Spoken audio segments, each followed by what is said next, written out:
So now it's time to fly. Nothing's gonna stop me now. Nothing's gonna stop me now. Nothing's gonna stop me now.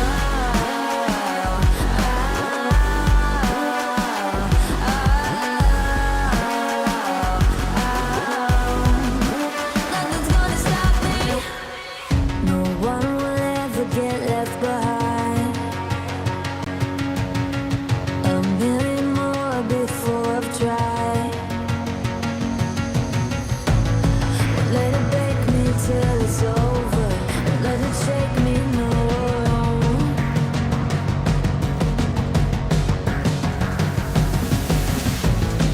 Let it make me go under. Let it make me go under.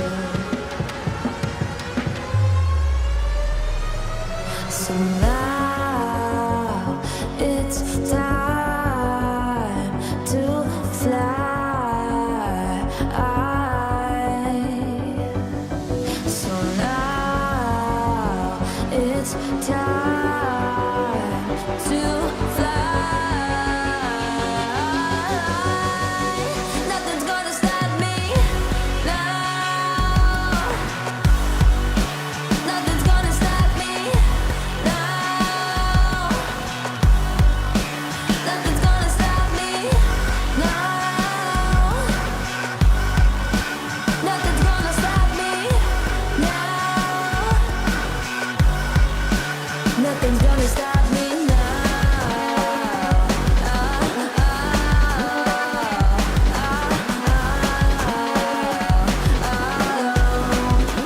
Nothing's gonna stop me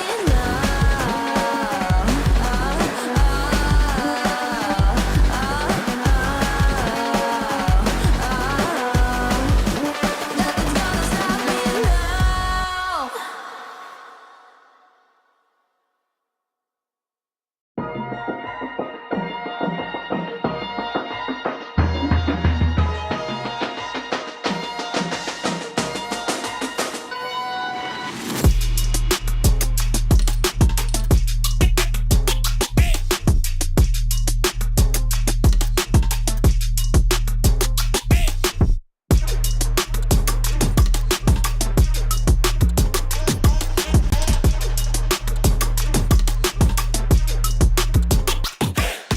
3, 2, 1, go.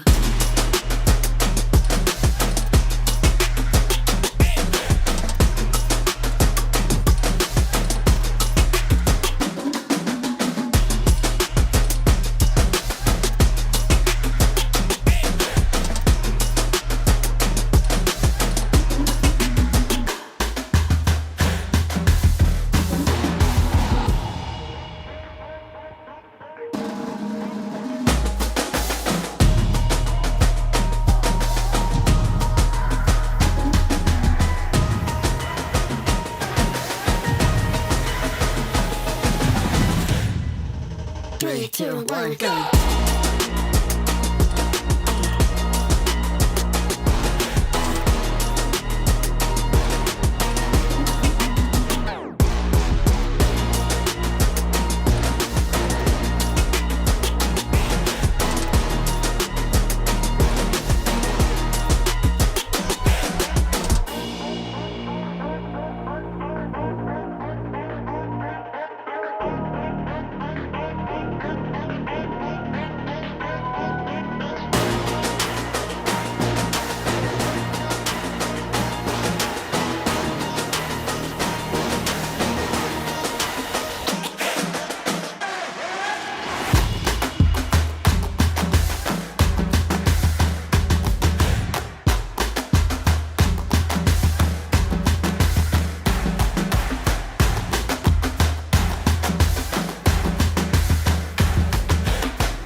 Three, two, one, go.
Take it all, you deserve it. This is how we're gonna end it. La-di-da-di-da-da-da.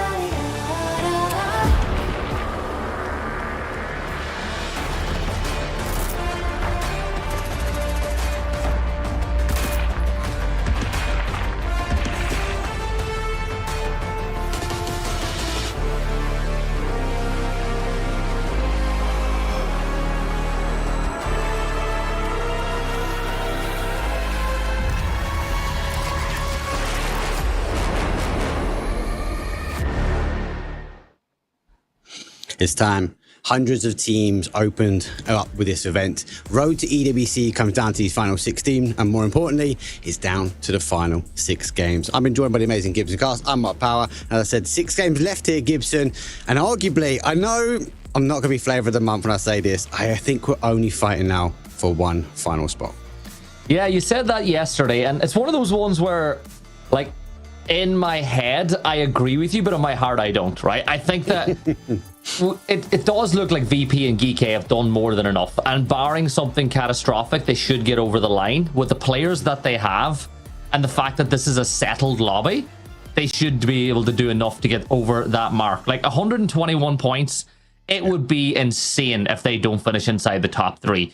But like you said, even if it is a case where it's only one spot up for grabs, anywhere from 3rd all the way down to, I'd even say 9th, maybe even 10th, are in play based on the point tallies. And I think the performance from Ascend on the last map of the day yesterday has shown anybody can still get into play with 6 games to go. Right, let's break it down a bit, because I do kind of agree with your points, right? So I think for me, VP, they would have to have a catastrophic day.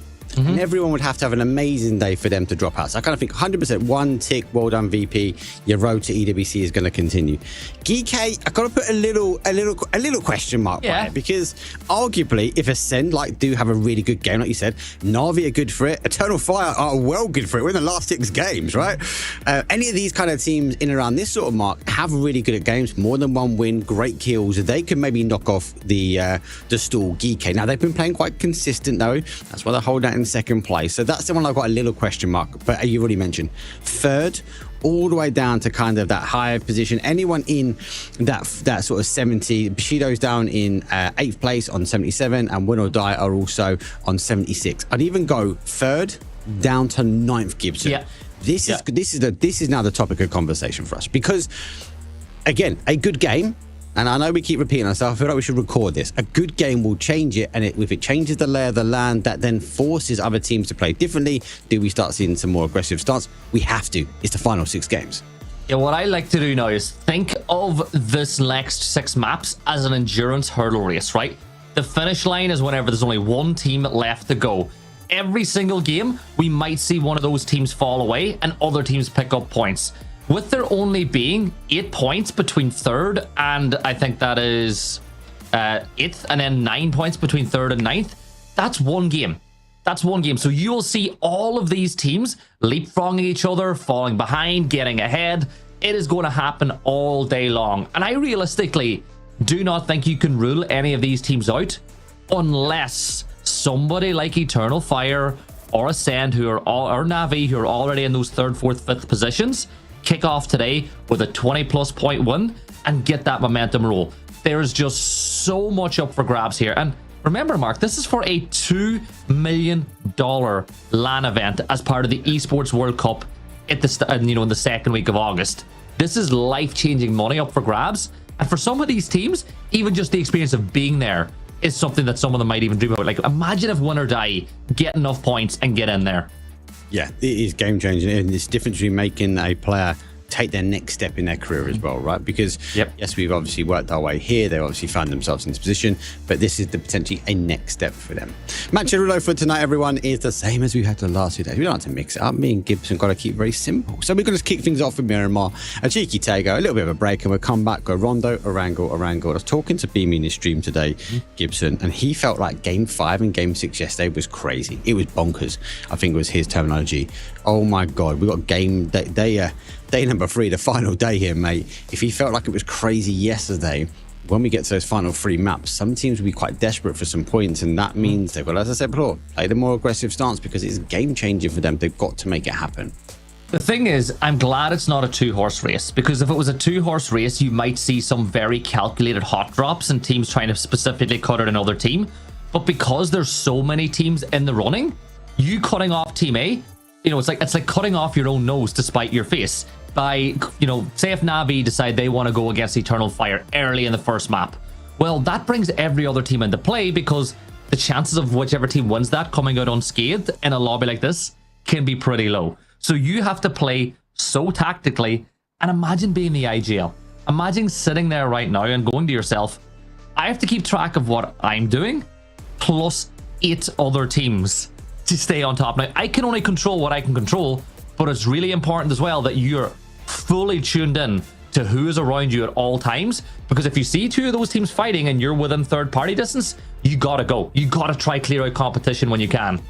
Yeah, and it's about keeping an eye on who's above and who's below you as well, because if they start racking up those points, that might even again change how you start to play. Interesting as well, talking on social media today about a lot of these teams and around, and I kind of asked out to the community, who do they think is going to take that third and final spot, right? Because just to remind everyone, obviously we had loads of teams join up on the open qualifiers. We got to our closed qualifiers, and we got then our far last chance, and then we ended up with these final 16 teams.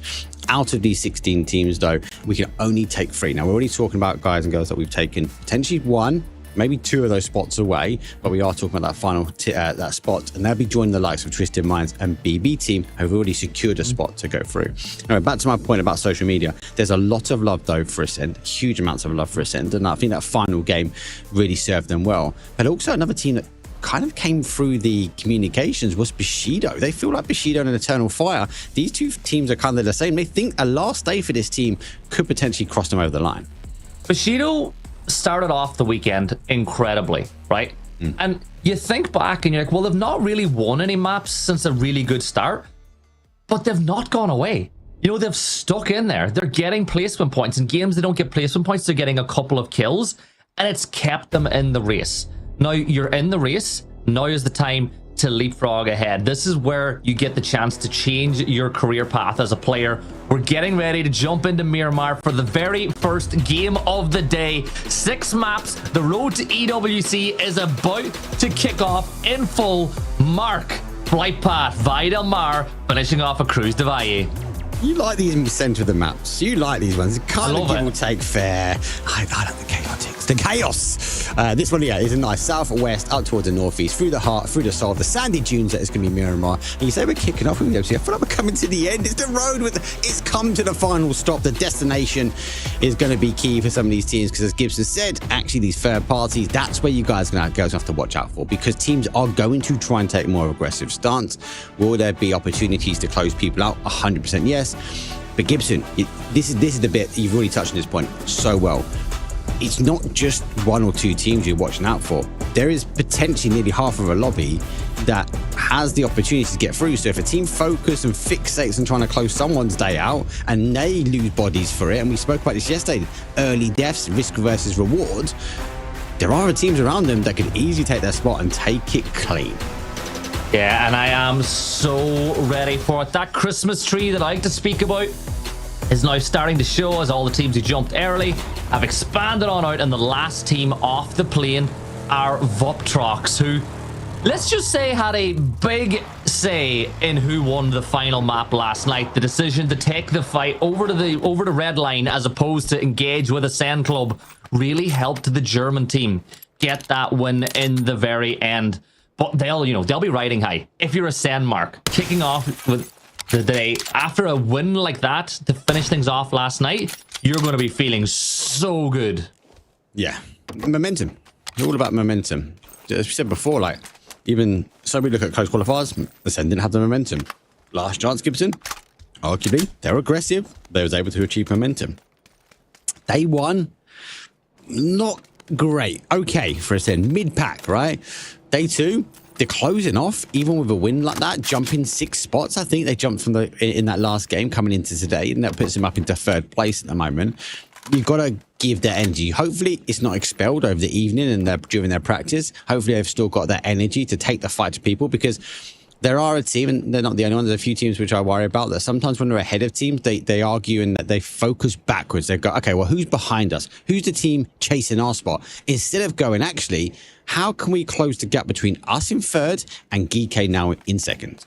Yeah, and as we kind of said, we cannot rule out GK getting drawn back into that mix as well, because they're on 105 points.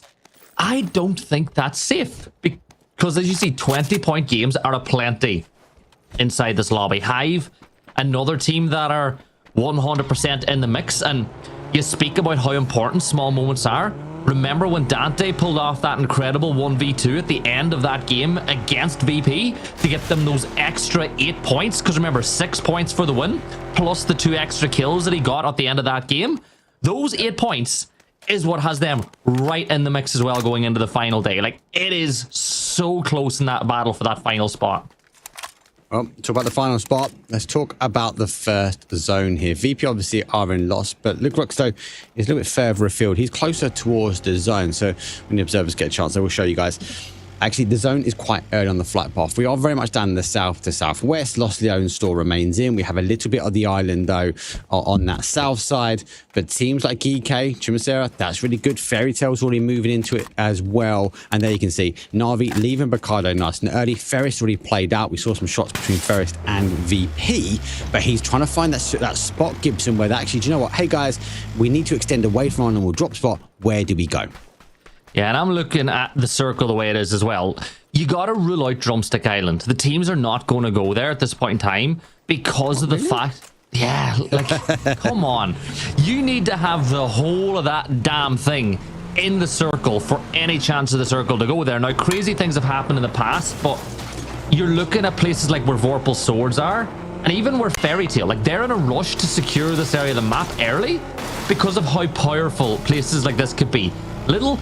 2-2 split. You leave Bombolovo and Conf nearby. You secure another spot a little further south, and all you got to do in phase 1 is shoot, right?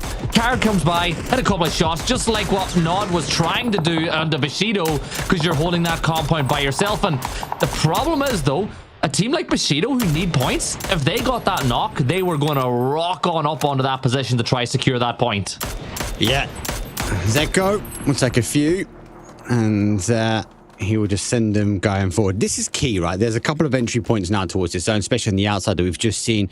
Redline looking to try and secure some early points. We spoke about this yesterday. Actually, sometimes the risk is worth it. Gibson was more for the risk. I was more about getting 4 bodies up. But there's definitely a reward. Final day here, I'd now sway to your position, right? Especially for a team like Redline. They're in 13th place. They're on 45. They need to get into the 70s. The only way for them to do it with only 6 games remaining is be aggressive. Take these early rotations.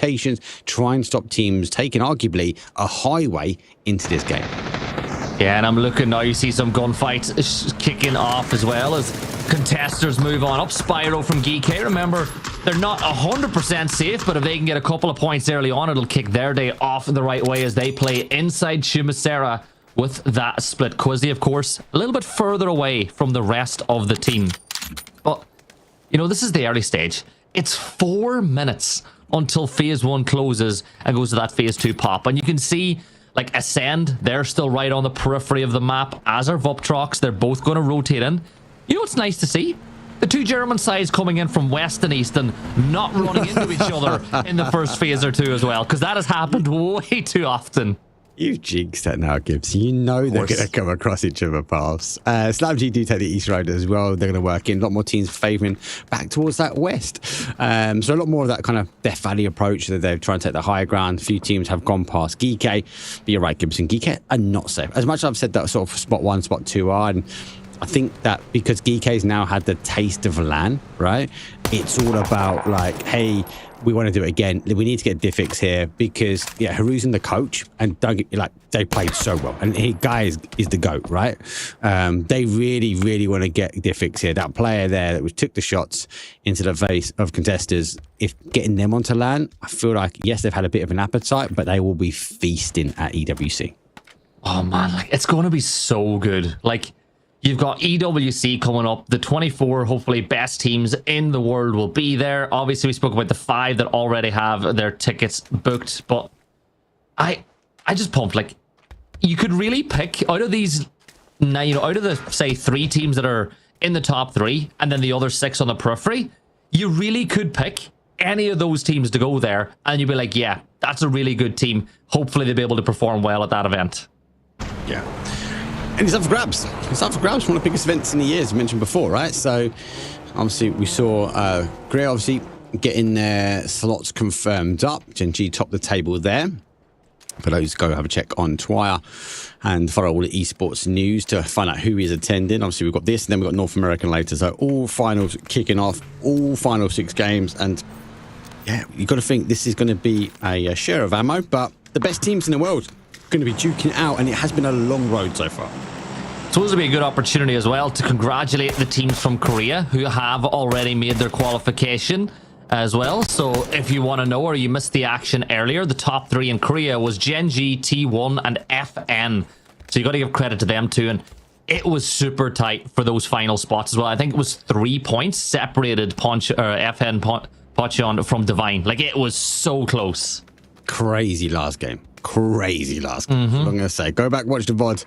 It's on this channel, EWC_white. Go back in the VODs, but you got to wait until we finish first, all right? Because let's not spoil the action here, because we're here for the EMEA region. Well, here comes the zone shift in. Looks like Voptrox and Slam G in that east corner might cross paths at the moment.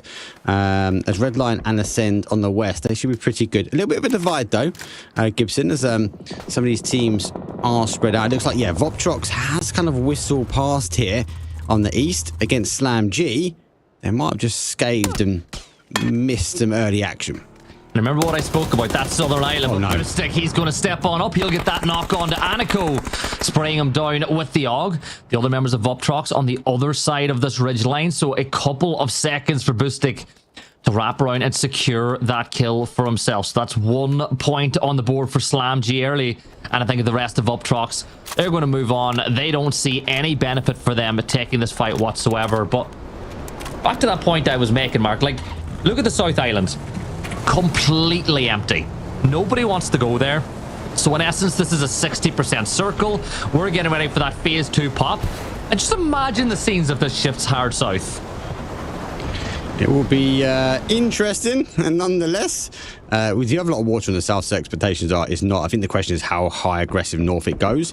It goes quite aggressive. We are still holding the Chimicera. We do have a little bit of water still in that southwest corner, but the likes of Geekgate, they're going to be happy. They're going to consolidate it back into their position. I'd also argue to say Luke Crux with VP is in a really good spot here. Now it's a race against time. Eternal Fire and VP are racing for the high ground here. Eternal Fire might pause where they are, but in that southeast corner, that's going to be a fight for the hill.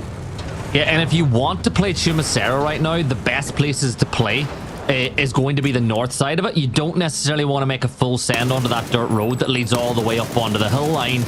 But Chumacera doesn't really fit into the classic, if you get into the city, it's really hard to get out of just because of the terrain, right? It's got an upper high ground that looks down and then a little internal section where there's a lot of places you can keep your car safe. So Chumacera rules are slightly different to other sections of the map. Hive, you can see they've called that E-pickup mark, but unless there's going to be a bit of scouting work being done, they're not going to. Yeah, look, this take Presenti up into the sky. He's just up there to scout. He's going to go up, he's going to get on the parachute, he's going to see where everybody is and get his boots back on the ground. Yeah, it's a tactic we see a lot of these teams using, especially if they haven't got the intel around them. So it's use the opportunity just to kind of figure out where and what they can take forward. FaZe Clan, on the other hand, on looking towards that battle for the higher side, which is what we mentioned before, between that kind of VP, Eternal Fire, realizing they've not made the race and they want to make it a little bit more of a marathon, less of a sprint. They've gone further in towards the zone, but I do worry about this area because they are on the low side. We can already see CS has visibility. They're starting to open up their shot, so Sheila just able to get into cover, but Code Marco, he's going to fall. EF as well, remember, they're in the race for the top 3 and losing a player early could be a massive detriment. And you said contesters, and you know, we had a little chat beforehand and you were like, do not put it past contesters just pushing every single gunfight they could potentially be in today, because what do they have to lose at this point? They're not qualifying, and they could be gatekeepers. Elsewhere, win or die, hunting points. They're going to look down. They third party the Slam G battle with Vuptrox. Vuptrox about to lose another, but these points could be crucial for win or die to secure. That is one of them picked up, but look at Neeks. He gets the knock on to Lurex, and win or die still trying to steal these points away. This is great for Win or Die, right? They are feasting at the moment. Another point, ching, another point, ching, another point. Number 3 on the board now for them. 3 points. Again, a team, as Gibson says, looking to find a top 3 position. So teams around them will now know that they've already started putting points on the board. Na'Vi also the same, as they are duking out with FaZe Clan, and with Hakatori taking out Gustav. That is a huge bit of information gained, but also a point on the board. Yeah, Na'Vi 1 point. Remember, they're right in that mix as well, with 6 games to go. 18 maps have been played, or will be played by the end of this weekend, and we are in the final furlong. Na'Vi, they spot FaZe Clan going away. As you said, losing Fex is definitely not somebody you want to lose as well, but maybe the new addition Vard, who is still on his feet, will be able to eke out some points for this roster, who have historically been known to be a big Sunday team. But I will say this, Mark, it's been a minute since the last time we've had a proper FaZe Sunday. Has the magic gone? No. No, come on, don't flatten him this quickly, mate. Don't pop the bubble and the hopes and dreams. Everyone out there, like, I'm a FaZe fan. I like FaZe. I like a lot of teams, actually, to be fair. There's not many teams I don't like. Actually, I don't think there is a team I don't like. Let's be honest. But FaZe can have the opportunity. They've lost some bodies, but they're a team that could maybe salvage a game, right? Have they had their bad games yesterday? Potentially. Going down some bodies early, they do need to salvage slightly, and James is looking for that part-timer ending that we can't quite get and give him this game anyway. Zone has shifted back towards Chimasera, again back to kind of the likes of Geeko. Hive done a bit of scouting. They find the opportunity to move in. Na'Vi will be happy just on the outside, and a lot of teams will kind of be looking to work their way around towards the west here. That's where the cover is. There's a lot of gap and a lot of ground between VP, Lucarux, all the way through to Fairy Tale. So you're going to see more people playing on that sort of west side now. I wouldn't be too surprised if someone's desperate to maybe try and challenge and take that hill if we see a southeast shift again. Can we take a second, though, to appreciate the FaZe Clan rotate? Yeah. They went down that eastern side of the map, came under fire from multiple teams, and went, you know what, the temperature's a little too hot. So we're going to go way down in the Partona. You know, it's still early enough that we can do a little bit more looting, get some more meds, and then move in late from the southern or southwest side of the circle, where hopefully a little bit of space will have been created. So this is a decision that they're taking for the late stages of this game. Up on top of the hill, Ascend find themselves rotating in, stuck between Bushido and Redline, a team that had a massive win to finish things off yesterday. And this is the thing, Ascend have that in them. They are more than good enough to get huge chicken dinners. And if they can kick off today strong, and I don't mean get a win, I mean 8, 9, 10 points in game number 1, they're going to be really feeling it with 5 maps to go. So you just completely killed them off now as well with a win. Terrible. No. Gibson, that's 2 out of 2. No. I know what you Right. mean. I know what you mean. Man's had one energy drink before the broadcast, and now you're acting the big man on the cast. Be like, you're calling me out for everything I say. No, you're just telling the team they're not going to get a win. I want Ascend to get a win. They've positioned well here, Gibson. They're in a good position. They're on the high ground. They might not win. I said they might not. I said if they could get a double-digit point game, it's a really good start.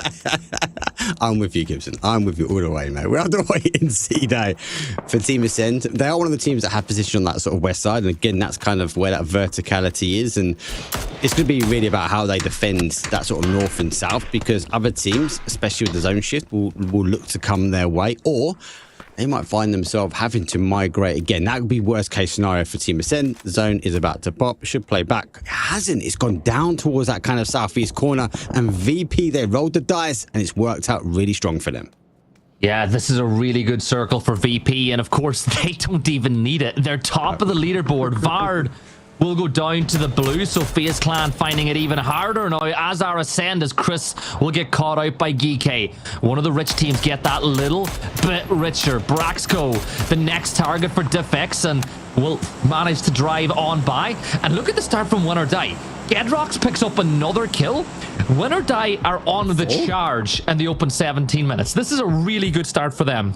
I think that's like 4 kills. That's putting them again higher up the label. Again, if you haven't already, this leaderboard is so tight, guys. So tight, right? So 4 kills is not a difference of a single place. You're looking 2, 3 currently as it stands. Well, Haynes was looking to clear not just 1 but 2 towns as he goes for a full send with that car. The Vic's couple of shots connected, but no need for Geek just to move just yet. Yeah, Geek just able to gatekeep and try to do some damage on the teams as they go by. Look, Spiro right on cue.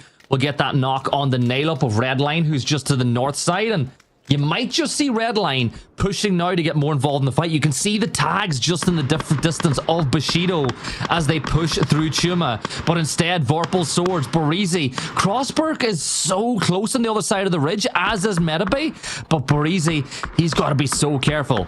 And can we take a moment to appreciate just how good Barizi has been at times for this team? Yeah, he's been able to dig themselves out not 1 but 2 several times. Metabay, like he's playing the outside edge of the blue. Bushido hearing the footsteps, they now know that they have more than 1. Initial shots will go through. Hypebeast on the other side causing damage, and Win or Die, well, if you want to be kings of the castle, you've got to take out the top, and that's what they've just done. VP are going to fall back towards Vorpal Sordo, and Bushido swing, and they swing right past. Vorpal Swords, 3 kills on the board for them so far, and they've got Bushido not too far away. Smoke's being thrown. Crossberg is just below in the blue, and you should be able to spot him out. Razor, he's right there. He hits the headshot, but he should go down to the blue. And that's exactly what happens. There's 1 player left standing, and Zubala will make short work of it. But you can't go into the blue in phase 4. You really have to. If you do, you got to pick him up and get in the passenger seat. But I don't know if Vorpal Swords are going to risk it for that biscuit. Look at Win or Die on the south, pushing up onto Hypebeast as they continue to hunt points in the early stages of the map. And hello, my bad, will get that knock. They were what, 9 points off of 3rd place? Yeah. And they've got 8 kills. They're right on the periphery of 3rd spot. This comes down to hunger. Who has the desire to secure the plane ticket? This is where it starts on the final day. Match number 13, Win or Die answering the call for the flight attendants. Now the zone is going to shift. It again goes back down to a southeast. Organized chaos. PUBG knows. SlamG, the only team now on that east side. Eternal Fire looking to extend as quick as they can. There is the shack though just below the mountain. That's where we see the Mad potentially put up. That's where he's gone for a full put up here. As he will try and hold down Win or Die. They've been lurking around the outside. They've been clearing up all those teams, and now they look to ensue more damage. Great shot. Oh, the double headshot tap. Snap got the kill, but Joya got a nice shot off as well. Eternal Fire, they're going to make a full send for as close to the middle of the circle as you can reasonably be expected to play inside the shack. And you'd like to... Oh my god, another knock. It's Navi. I thought it was Leosh, but it was Navi that got that knock on the other side. But Leosh got involved. Redline, they're going to get wiped out as we have 9 teams remaining. Back inside of Chuma now. GK have dealt with Redline, but now if they want to get into the circle, they've got to get through Ascend. They've got to get through Fairy Tales. Everybody makes the move. And are Hive about to crash Eternal Fire? Yeah. It looks like it on the map. No, they've been caught short. They've been caught short. Yeah. Back in the final fight, though, as GK look to try and leave Chimicera, one of the last now to go. They know Ascendar below them. They're going to be cautious. Artix, though, does get extends. So opportunity maybe to try and get a res, but there's a lot of angles. Yes, I know we talked about these being fortified positions, but with so many teams around, with so many teams with verticality, those windows become a little bit more punishing. Yeah, now Ascender in a lot of trouble. Pains has gone down as well. Braxco takes a heavy shot, and we might see the Germans fall at a hurdle. They'll try to get themselves back up with 5 maps to go, but that is ball in the court of Eternal Fire and Win or Die, who are still alive and still inside the hunt. And let's not rule out, like, you've still got teams like Fairy Tail who could get a win and cause some trouble, as Gedrox with the Lynx will find contesters on the other side of that ridgeline. 21 minutes gone. Fairy Tail putting some damage onto Diffex from GK, who, like we said, are by no means clear of the water yet either. No, they've got a few kills coming out of Chimicera. Last team now to move. Everyone who sort of played into this bowl maybe teamed up for the final teams. With SlamG, Artix though, with the Lynx, that is a Zeus lightning bolt, if nonetheless, as the rest of the guys need to be cautious. Slamgy, though, just double checking, making sure team's not working their way up and around the outside. Zone is about to hit again. Fairy Tail have to go for a full defensive mode here. Yes, they've got a little bit of their compound left, but they cannot allow the opportunity for a PWD or Quizzy to sneak it. Yeah, I don't even know if PWD or Quizzy are going to try get into the circle. They might just stay outside and try to get a couple of kills on the board and go down to the blue eventually. Ooh, and there you go. There's one of those kills. Quizzy will get one onto Na'Vi, who are, like you see, taking a little bit of damage from that blue zone nade as well. Shots fired. Magor gets the knock as Na'Vi are in a world of pain. This is getting really interesting with 8 teams left alive. Na'Vi not inside the circle, getting fired upon from multiple sides. And yeah, like we said, it's just a try get as many points as you can from the blue situation for DK, as PWD should fall pretty soon as well.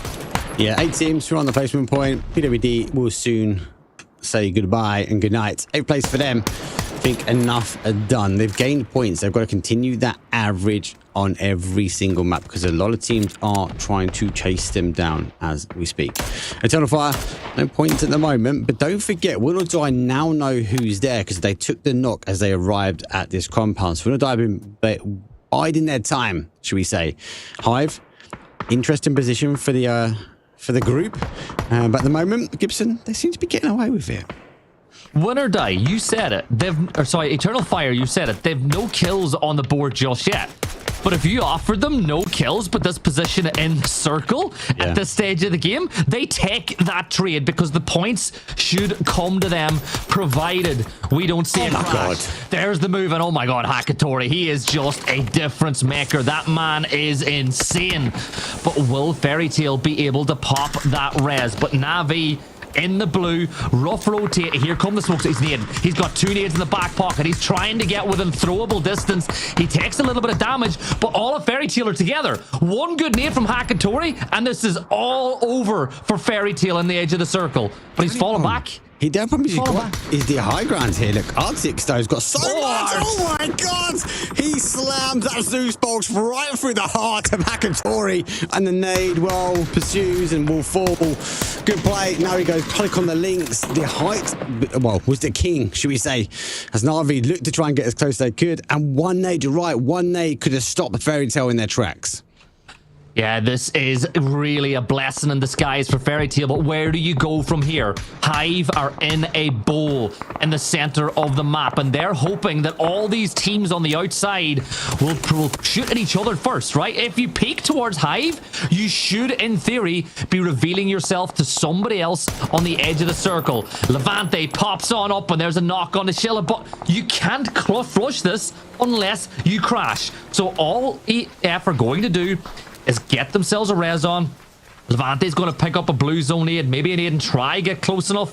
But I just think they're so well bunkered in here, Mark, that it's so difficult for Win or Die to confirm any of these kills. Do you think they're going to get the win from here? Again, they can't. Eternal Fire? Yeah, they're bunkered in. They've got a lot of cover. They've got the cards, but I'd also argue they can't move as freely. Okay, not for now, but in the late game, they might find themselves trapped, but I've got to argue they're in a good spot. I kind of got to go and lean towards Win or Die here. They're on fire. They've got a bit of high ground here. They just need to keep this split as live when they try to rotate and collapse it. I think that for Eternal Fire to win this, they need to keep all of their explosive utility for the very end of this game. You know, don't let anybody crash. We're seeing mortar strikes being sent up from on high, and they're sending towards Fairy Tail, and that looked close. That looked so damn close, as Leosh will get that knock onto Magor. 10 kills on the board for Win or Die to kick things off, and you can see the mortar. Leosh, you go back onto that mortar, and you're going to be made punished as Fairy Tail start to make their send, but everybody just firing onto their position, everybody picking up points off this side, and Fairy fairy tale fall in 5th place. And Mark, 3 of the teams that are haunting the top 3 are alive. And these are 3 teams who were not in 3rd place going into this game. This is insane. Hive. The bees are Hive. running round. They are running free in the field. Hell of my bad will say, here's my nade. That should bounce quite nicely. No, kick to pursue, but they're going to try and close the gap. Oh, one a little bit to the right. Don't forget about the second one that's just in there, but doesn't get the connection. But Eternal Fire now start to move. Shida sees the opportunity. Here's that fairy tale's fallen. Now he's hunting for the kills where he can find them. 12. Remember, they were 9 points off 3rd going into this game. Now they've got 4 placements and 12 kills, and they are by no means done yet. Once Rox gets the res off on the Dante, the smoke should dissipate very shortly. And here's Leosh throwing the nades from up on high. Gedrox is going to get a quick double as Hive now being put to the sword by Win or Die. I don't see the other 2 players pushing for this res, so this should be 2 more points on the board for Win or Die, who are going for a massive win. Shilla eventually spreads out Mark, and he gets the knock on to Gedrox, and now Eternal Fire with 3 kills can activate. How much damage has Eternal Fire taken? Shida, no helmet, has to get back to cover. Oh my god, he catches him at the end. Hell of my bad. We'll put him down. Eternal Fire have got 3 store up. Hive with that dangerous duo, but Win or Die are punishing, not just from the high ground. Their 2-2 split is starting to pay off. Yeah, Shilla knows that one player's done. He sees Leosh up above, or hold my bat up above, but he doesn't for 50 damage. Add a couple more onto the tally. He's ammo. As Win or Die. Yeah, he's got 24 rounds left. He cannot afford to do any more shooting from up on high, but the kill has been confirmed. 15 now, 4 players in the fight, but in reality, can they get to Gedrox? My heart says no, Mark. He's too open. He's too in the middle of nowhere. So this is essentially a 3v2v3 for what could be a huge chicken dinner for any of these 3 sides. This is giving me goosebumps. Every game is going to be like this. We need a top 3. As I said, Win or Die. They want the ticket. They know this could be life-changing for them. And what a way to start things off. They're not there just yet on the first game. They've got to get the conversion. It's store of 4 versus 3 versus 2. As Win or Die have extended to ensure they keep the bodies up in the final game. Everything has just calmed down a little bit. This will get, in reality, for the viewers, this might slow down the heart rates, but for these players in moments like this, the heart rate goes higher and higher and higher. Remember the stakes. A place at EWC. Levante will find Code Marco, and it'll be another attempt at a res, but he doesn't have the blue zone that he needs to toss in there to confirm the kill. So EF still, this shack is still right on the center of the circle, so they can just keep resing, keep getting themselves back on the feet. You need to get close enough. As they wait for the fire, they'll get another player down. Another point on the board for Win or Die, who have just been farming, and there's 1 player for Hive left standing. Another knock, and this could be curtains. Levante gets it. Eternal Fire down. And it is going to be a 30. It has to be 30 points. And it's 29. It's 29. He denied. What a game! 29 points, game number 1. Win or Die, pointing to the win as they nearly Gibson take a 30-point victory here on our first game. Match number 13 has not disappointed. And do you know what was killing me the most? Every time we saw Hell of My Bad up in that kill feed, I was like, oh my god, how much ammo does that guy have left? Because it is running nearly dry. Enough. He had enough. Right? As long as there's still 1 bullet and hello my bad's gone, it is enough. They get a huge win. Oh 29 points. When that leaderboard pops up later on, or whenever you get a look at it after this game, they will have gone from what was it, 77 or was it 77? 77 points plus 29 is 106 if I'm not wrong. 76. Oh my God. So 105 points. They're on 105 points. Where was Geeke? 105 points. Like, come on. It's insane. It's actually insane. I'm telling you. This is mental.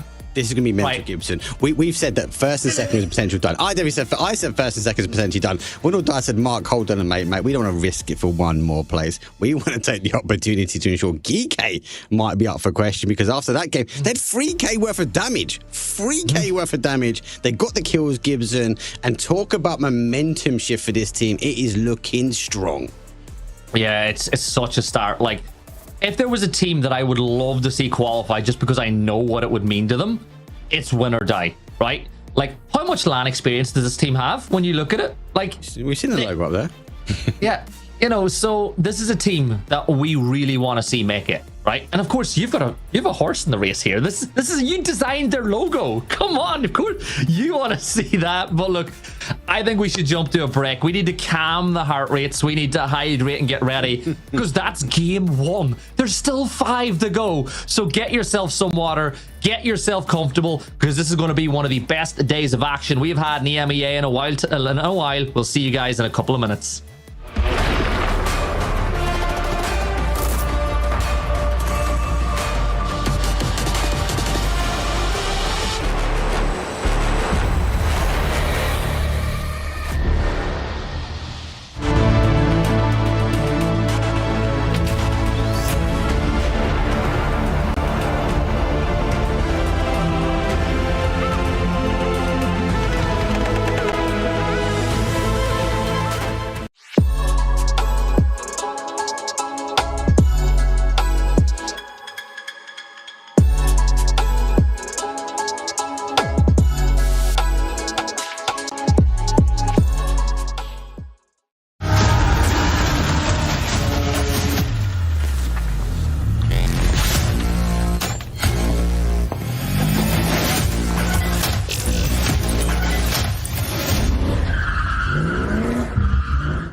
Wow, wow, wow. Geeke had one foot in the door of the plane and Winodai grabbed him by the collar and launched him backwards there because they were like, hey, this could be our spot. Well, we do have 5 more games. The final Miramar Gibson is going to be up for grabs. And like always, any team has an opportunity to take it under their belt.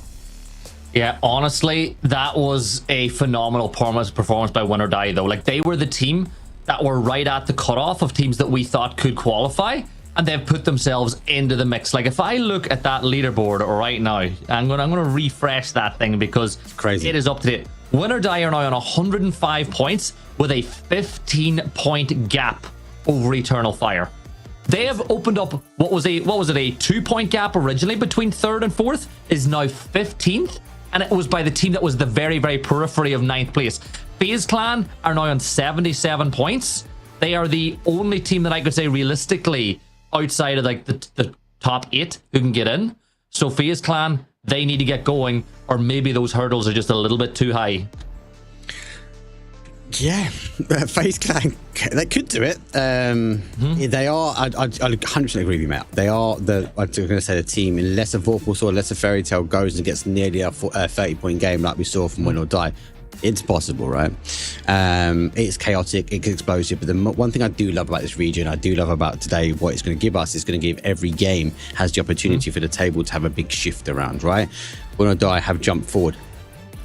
Eternal Fire seem to, as I say, always find a way in, mate. Now, they'll be looking at that leaderboard, they'll be looking at that 15-point spread and going, do you know what, how do we break this down now over the next couple of games? Because they're going to have to close it down. They need to keep high and make sure they get the bodies into the end zone, but they also need to pull some kills. That game for them was about getting to the end zone, and you're right. As you said, they got themselves in. They would have taken a position all day because it put them in a conversation for a top 4 position, right? But now with 5 games left, they've got to do that, but they've also got to ensure they get some more kills, because otherwise, Win or Die might be skyrocketing a little bit higher. Yeah, Win or Die, like, they're going to be feeling so good going into this game, but they have to make sure they don't let the emotions get the better of them. Like, we're in a situation, there's no prize money up for grabs here. It is qualification to EWC for the top 3 teams. Not only does that have a massive impact on these players' careers, but these orgs as well. Remember, there is a Club World Cup that happens at EWC where the best performing orgs over every single title get life-changing money as well. Yeah. So for the likes of FaZe Clan, they need to get into this to help their org as best as they possibly can. VP and Geeke, they're going to be feeling pretty good. But imagine the scenes. A little David versus Goliath. Win or Die. No org. Somebody, a little team like that working their way in to compete with the best teams in the world would be a fantastic story. However, the book for the qualifiers has not even been written yet. We don't know who that 3rd place team is going to be, but they've certainly shortened their odds of getting there. Yeah, 100%. 100%. And you got to remember as well, if a team like that, they're due a logo upgrade, right? Let's say they do get in, the likelihood that Morg is going to look at them and go, take our logo, boys, take our logo. And rightfully so. Mark Poyer Esports. No, that's MPE. They've outlived that one. They've definitely outlived that one. For now, obviously zone number 1 has popped as it is, as you saw just a second ago, in pretty much in that central of the plane path. It does push a little bit more to that east, so we are seeing things like truck stop are in, but in the middle of the zone is Eternal Fire. Now, some would see that as a blessing. Others, especially when you look at the last game, is, well, if we're in the middle, doesn't mean teams are going to be rotating past. We can't get kills, so they're going to have to figure out where they want to try and position up, whether they go for a 2-2. As I said before, they're going to have to ensure they get kills on the board. They cannot rely about keeping their heads down. And like the core 4 locations of this map are all inside this circle as well. So Los Leones, San Martin, Picado, and Minas are all encompassed by this circle. So this is a really good one for the teams that like to drop inside of those spots. Like, you're looking at Navi, and look at how SoSet has already extended out towards Graveyard. That's what the best teams who drop in these positions do. They use them as staging posts, right? Everybody, when they're playing their ranked or their casuals, is like, oh yeah, let's go to Pachinki Picado because we love gunfights. But they don't necessarily understand why those positions are so important. And esports, it's not because oh yeah, it's not because it's like, oh yeah, it's a really big city with loads of good loot. No, it's we're very close to the center of the circle, which means that if the circle pops to an extremity of the map, you're never going to be too far away from getting inside the circle. That's why spots like Picado, Power Grid, and to, you know, an extent Minas Generales are so important on a map like this.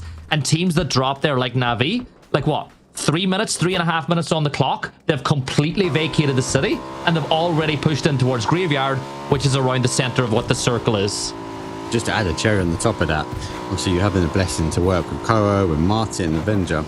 Like they even highlight, and you see it very much in the Twisted Minds, they drop for those positions and one person might grab a vest, a helmet and something to shoot with, but they are going to send straight away. They're finding that position early on. The zone's shifted, they're already talking about where they want to go. So it's just what you need to do to be at the top. And this is why these are the 16 best teams on the road to EWC coming out this region. Everyone's deserved a place, and that's why when you look at things like the map stream, you can see individual players, 1s and 2s, already sending it to centralized compounds or centralizing areas where they want to play, where they think the zone's going to work their way down. Because everyone's got their own take, everyone's got their own analytics. But it's really good to see some of these teams take the early position. Back to Eternal Fire, though, they have moved into Graveyard. They are still holding a 2-2 split. So again, they just need to maybe reinforce. We can see potential mortars getting stacked up, ready to go, because we know Eternal Fire like to use them. Yeah, and put them in the boot of the car if you don't want to use it from this position. Like, that's what they're doing. Look, it's... Does he realize that there wasn't enough space and those med kits landed on the floor? For the second. He did, of course, Shilla knew. But I was watching, we were watching some Americas a week or two ago, and Shrimsy was loading the car of helmets, but he was out in the open to do it. So he was literally dropping the helmets on the floor and picking them up all the way to the car. Like literally. Helmet train. Love it. Yeah, he created a little helmet train all the way to put them into the car so that whenever he, basically making sure that he always had a helmet on without losing it, taking it inside the car. So little things like that too. I think the addition of being able to carry goods inside your car has been a great one for this game. Yeah, and like it's why you see Panzers in the late game too, right? They just put the Panzer inside the car, they keep their DMR, and it's like, okay, we're crashing a compound, switch it over. Yeah. And then go, okay, well, I've just got my DMR back there, we're good as gold, I'm reloaded, it's not like I lost it. I've gained a lot more. Now, a lot of these teams are going to have to start rotating their way in. A couple of teams are sitting on the outside edge as it started to collapse in. So Red Line's on the outside, Bushido on the outside. They're out on the west there, El Pozo way. On the north, we've got Team Ascend, but they obviously will find the corner of the map, and that's how they play. They're going to move their way in on that north side. I do want to talk about Team Ascend, though, Gibson, because like we talked them, they're a momentum-based team. They didn't have the best game. I think part and parcel of that was they needed the zone sort of to play back towards that northwest side. We'd expect Chumbasera to be in. We've seen a lot of those style of gameplays in and around that area as well. They need to shake this one off because they're also a team that could put a huge point kill on the boards as well. But arguably, they need to do it now in game number 2 of the day. Mm-hmm. And the thing is now, you look at win or die with a win on game number 1. If they get a win in game number 2 or double-digit points again, like, done. They're in such a good spot. But this is PUBG.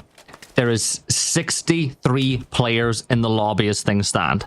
Every single team starts off the map with the intention of getting the win, so it's not going to be an easy ride. Now, Bushido, they're one of the teams that we've been hanging in there all weekend long. They'll find a knock onto Red Line. All of this occurring over by Power Grid. As you see, an early game fight that Red Line are involved in once more.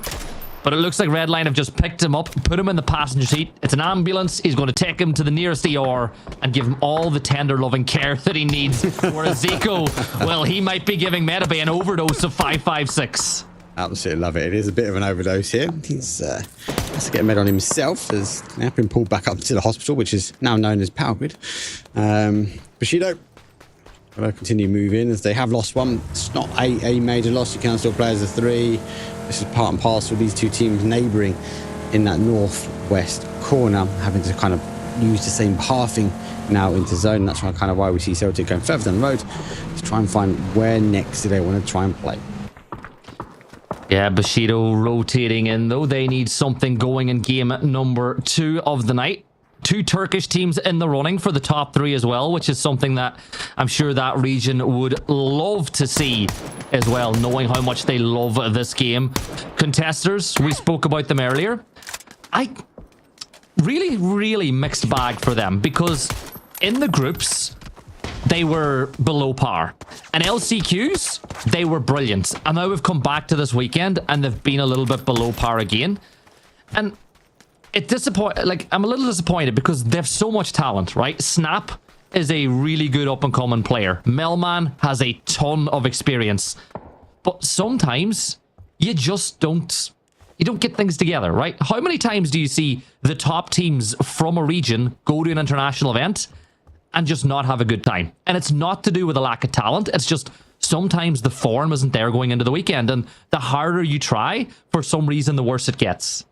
Yeah, it's getting that synergy. It takes years for some of these teams to kind of get it. And when they sub someone out and put another team in, it's a case of, okay, well, we now got to go for that reset. We've got to now find that synergy, that smooth operating zone that we like to move on. Vorpal Swords, well, their operating zone is W key down and push on in. Voptrox is there, trying to find the Sounders as they will charge all the way in. They find a player and they fall straight on that sword. Vop drops. Aniko will be happy that they didn't even bother to shoot at his direction at all.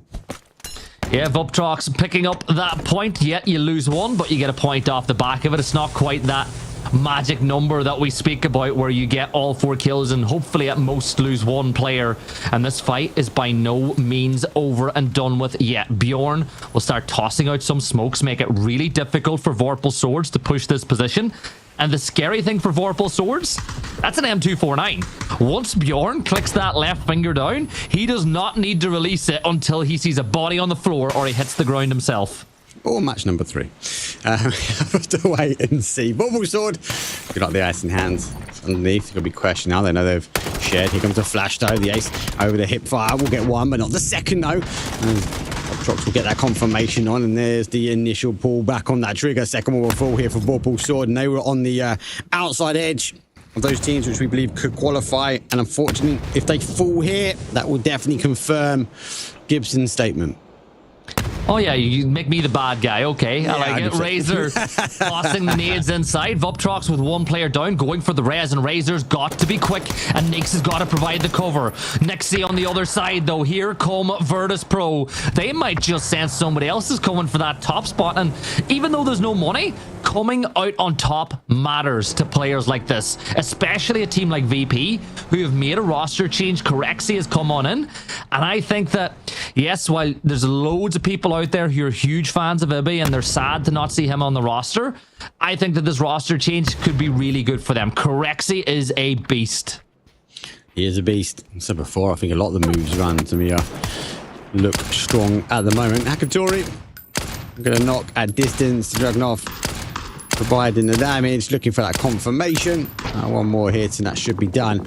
No one left to be there. Sadid, no helmet. Needs to make sure he finds something maybe in the trunk of Shrim's car before he moves on out. As extends, gets a kill and a confirm. So a point on the board for Navi. Yeah, Bombolovo here, just meeting up. He's got the UMP in his hands, and I know that you're fond of using the SMGs in close range combat like this one. Close quarters combat, I suppose. CQ combat might be a fun one. Naileup is sitting on the wooden stairs, holding anybody who pushes in.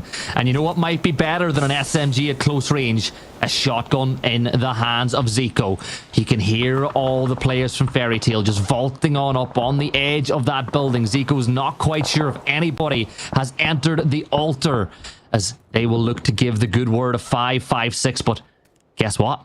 They're on the outside. They're not in just yet. And this is a lot of utility being used early on. Yeah. You don't know if you're going to be able to refresh it. So teams like Win or Die, Eternal Fire, all on the outside now. They do have a sneaky neighbour. You can see him on the mini map there for Eternal Fire. Also joining the graveyard antics Nalip holding the door. Jump shot comes through. Doesn't quite get the connection, but Zico will be able to provide information that he's just on this outside edge. The click of the shotgun will be heard, and that there is not a sound you want to hear if you're looking to push in. But he swings out with York in hand. 1 bullet remaining. It's not going to be enough to get the flush, but the shotgun's there, and Conf jumps down to save the day. Yeah, you can see all the players that are down at this position at the moment in time. Red line with just Evas left alive, and he is essentially a country mile away. So red line down to 1, and Fairy Tale secure graveyard, and potentially will be able to get a cup player back because nobody is really close enough just yet. But let's not forget about Eternal Fire. Quepa is not too far away. Hive also have Schengen over a little bit closer away as well. Circle pop does occur at this moment, and it goes a little or very over towards the west as Hive are now in a wonderful position. Another team that are by no means out of the hunt just yet, and they have a 2-1-1 split. And the funny thing is, every single one of the players is in a position that you would class as a good one in a circle like this. But look at the heat coming on over right now by Graveyard. The heat's definitely hitting Graveyard at the moment. Hypebeast move in, Hive move out as they exchange deeds on the property. So these guys, so like win or die, they're not moving. They're happy at the moment. They're just sitting on the outside edge, seeing if they can get that momentum shift back into their favor. No kills, but there's many left remaining. But they wait. They'll watch.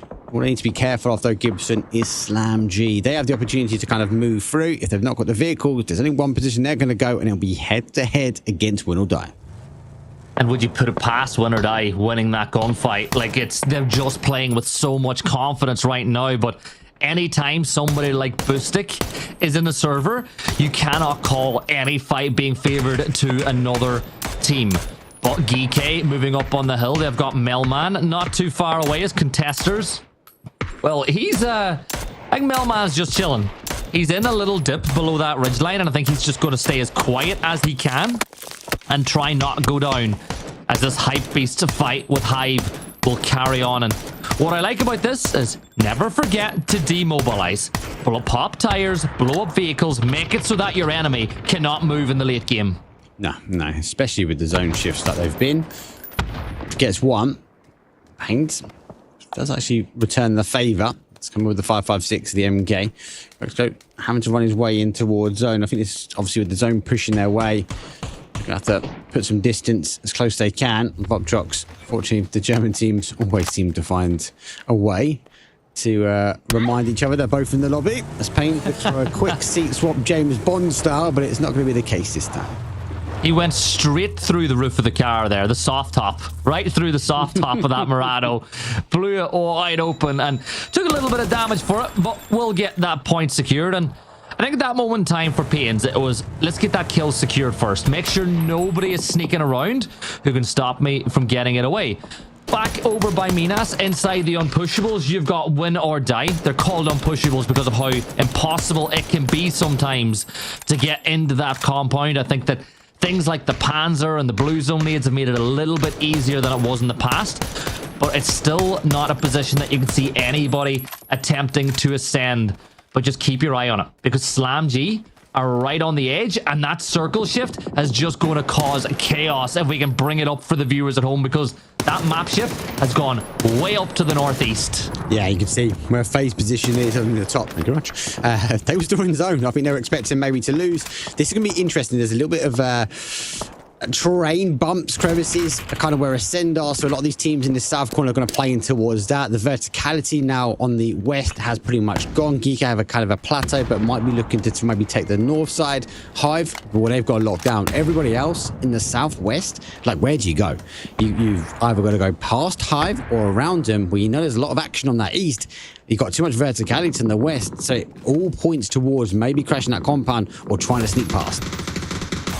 Yeah, FaZe, who need a big game, currently find themselves in that uncivil compound as Code Marco from Eternal Fire. Run, run, run as fast as you can, but Eternal Fire will pick up 2 points. VP will gather one for themselves as well, but every point matters. Hype Beasts, they'll look to hold out Eternal Fire now, as will Ascend. All of these teams in and around Graveyard, as here we go, that push does occur.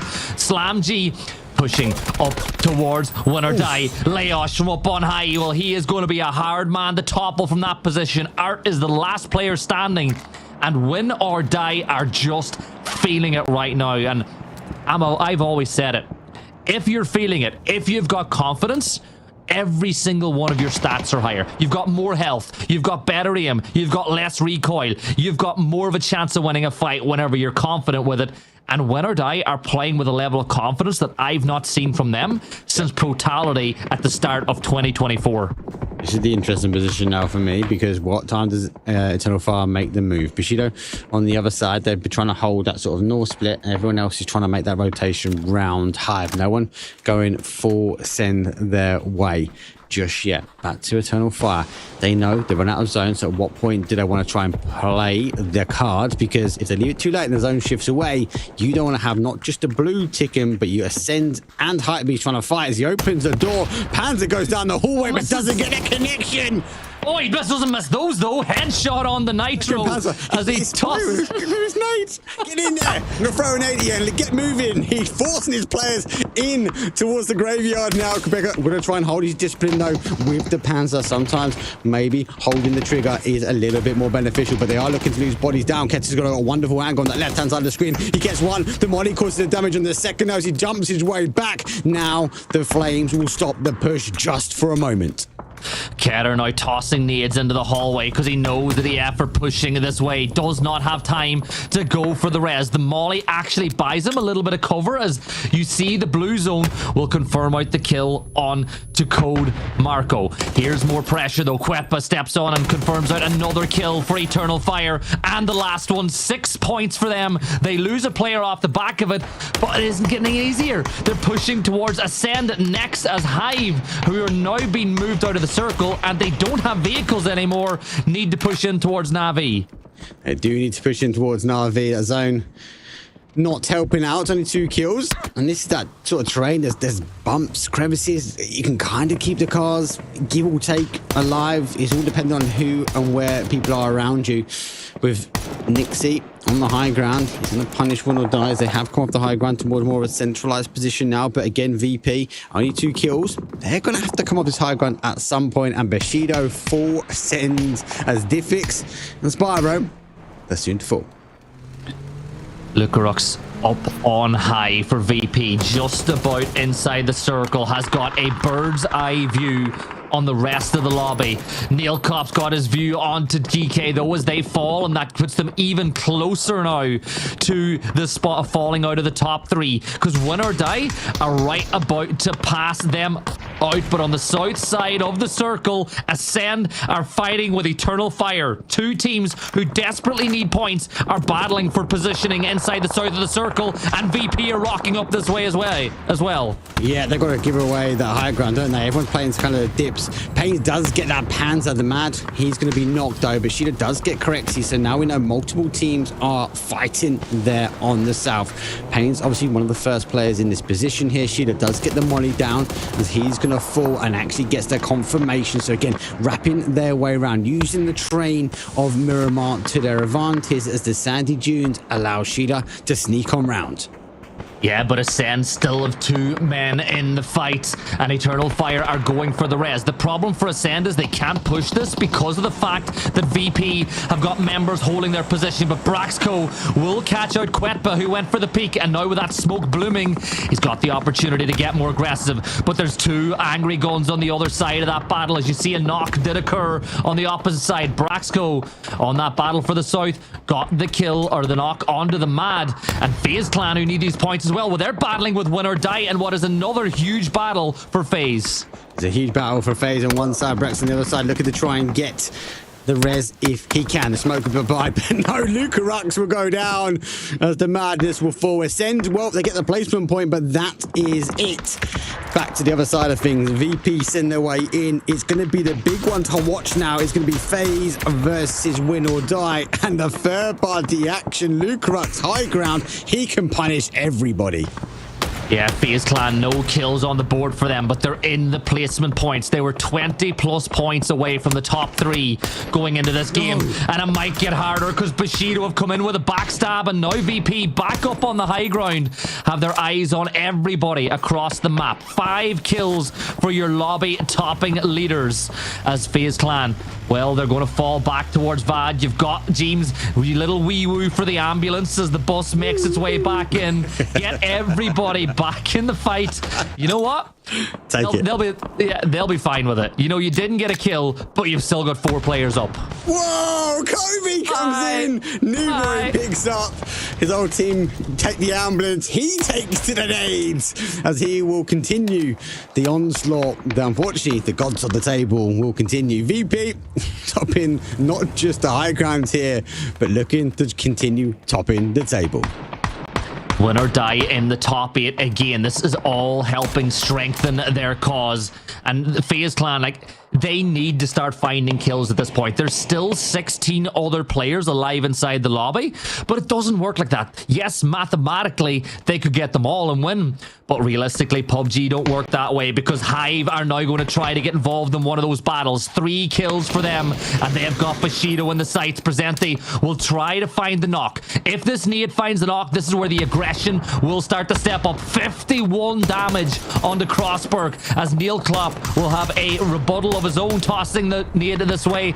And look at that, win or die, just about keeping the toesies out of the line of sight of Beamy. Keeping those toes out the line sight of Beamy as he now tries to find his next victim. 7 kills here for VP. As they are, again, holding what is left of any high ground. Navi in the bowl below. Luke Rux has the Famis in hand. I think he's just launched a blue zone that way. Bushido launching also heavy util back though. Vex plays peekaboo over the top. They need a point, but they take a face full of bullets yet again, and it's coming in the way of Bushido. Yeah, and if Vex was feeling a bit more confident, does he fall back off that fight with 76 HP? Maybe not, but he does have other members of FaZe pushing on in. Ferris and Navi are really putting the pain onto Win or Die, who've just got 1 player left standing now, and they want some points. There's a Panzer at the ready, but here come VP to clean this up. They see all the deployable cover. Shots coming in from Navi, though this backstab might help Win or Die, and it is going to help Win or Die. That'll be a knock on to Nixie. And I don't think VP thought that Navi had this line sight. VP, they do not want Win or Die at the top of the table, do they? Full send their way. Navi, great line of sight. Like Gustav, though, gets the first knock. Looking for the confirmation. Can't quite get the confirmed just yet as he goes for a repeat. That's the first point on the board there. Gustav able to get them underway. 6 teams still remain. There are 17 bodies left. The zone shifts back down, but this is open terrain. This is hills, crevices. How much more util do people have is going to be crucial when it closes out. And look at FaZe Clan try and try and try again. They just can't seem to get a point on the board, no matter how many opportunistic fights they get involved in. James finally will answer me back saying, Gibson, we just got one. Come on, talk about it, as James will confirm out one of the members of Bushido, leaving Celtic as the last player standing. Hello, my bad. He is up. He doesn't have any boosters though, Mark, so 75 HP is the hard cap for him as things stand, unless he can get on his teammates' bodies and pick them up. But I think that VP are on the hunt, and well, if Hello, my bad will do really, really well if he can get anything out of this. But FaZe Clan pushing on up might just buy them a little bit of time as VP move up to 10 kills now. FaZe Clan getting involved as James and Gustav will confirm out one, but this ain't looking good for FaZe. Navi have been eliminated by Hive, and that's another placement point for everybody, including Win or Die. And my bad will be happy though. He's got another one on the board, but Navi have gone down, chasing down. Win or Die going to take 5th place in the end of it though, but it is another kill. Top 4, Hive have got 3. FaZe losing huge numbers as they charged on 4, but so has VP. Beanie top of the hill, but he's going to be falling down in 4th place. Hive now with 3 players up, and there's 2 more potential kills on the board for them. They want to get back into that mix for 3rd spot. Seeing Win or Die leapfrog them will have given them a little bit of, you know, I wouldn't say momentum, but it's something to keep you going. Oh my god, Vard, come on. He's just outside the Dragonov magic distance. He was so close to getting that point on the board. But 4 kills for FaZe, and they're in the top 3. Maybe they might get second. But Mark, is it enough? I don't think it is. I don't know, but they're back in the top 4 again, Hive, right? You can't take anything away from these guys. They've seemed to find game after game opportunity, and maybe they're looking at the marathon, not the sprint that Win or Die showed us. Vard, ready for the push, ace in hand. That's where the solo is. What he's hoping for now. Does Hive push towards Vard? Or do they make the play towards Celtic? Well, both FaZe and Hive, they need to move, and Bushido, they're going to be happy to wait. This is a curious one because Hive, of course, are the heavy favourites to win this game now, right? It's just as simple as that. Now, if Celtic or Vard... Oh, no. Pushed him towards Vard. He's pushed him towards Vard. Yeah, Celtic's got a decision to make here. Do I give the point to FaZe? Do I give the point to Hive? Or do I take on the gunfight? Like, this is really the definition of being stuck between a rock and a hard place. Vard... Vard place. Oh, come on, no! That was close. You give him a haircut. You give him a haircut. Close. That was very close. Dante enlights the moments. As unfortunately, though, Celtic will say goodbye because Presenti will just double check and confirm that one out in case the molly did miss. It's now a 3 versus 1. Vard is in the zone. The guys have got a huge run in the open terrain, and Vard knows this. So they've got, unfortunately, a bit of a sand dune to make, but with the cover and fire from the 2, that's allowed 1 just to sneak on past. You know what? There's a lot of players that I would say in a situation like this, it's done. But Vard's not one of them. Nope. Like, Vard understands what divide and conquer means. If he can isolate Dante and get that first knock and then give himself a 1 versus 2 against the other 2 by the rock, he has got a huge chance of winning this. There's a good headshot. That's the helmet. That's the helmet gone now as well. So Rocks is an inch away.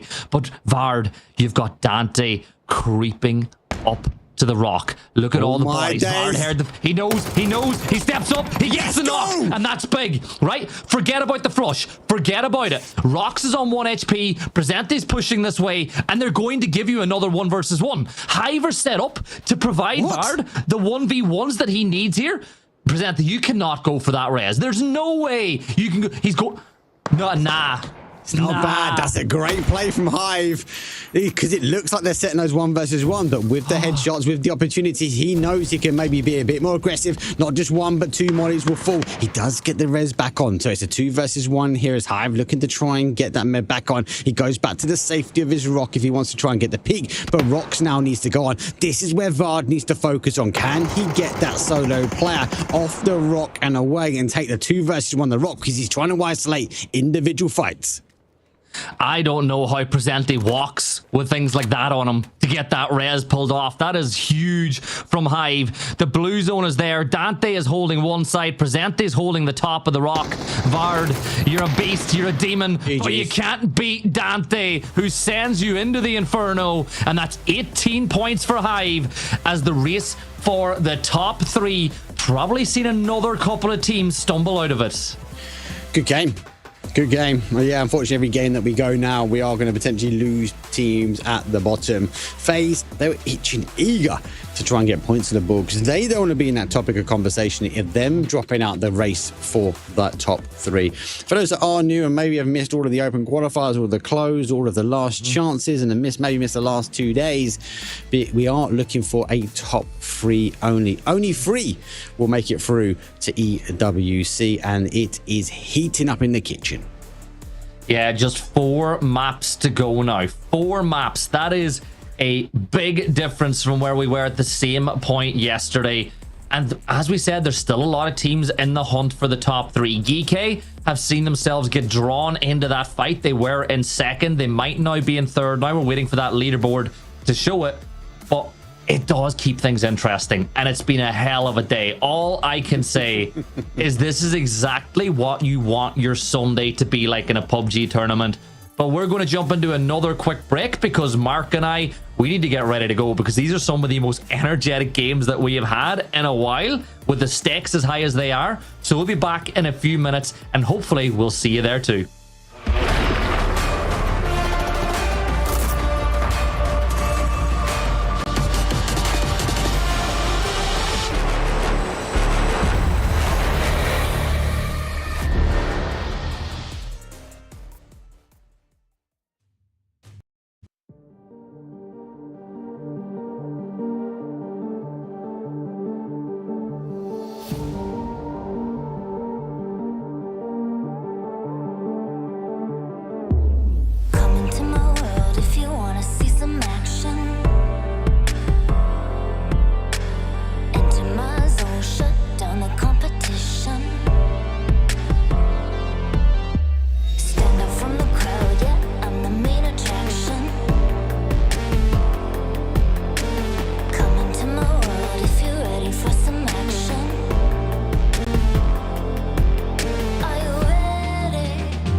Well, 2 maps are done. There's just 4 left to go, and there's just 3 spots up for grabs. I was thinking about something to say for the number 2 and 1, but I didn't really get my brain working quick enough. Well, there's 2 casters, and it's 1 title, I guess. It's PUBG.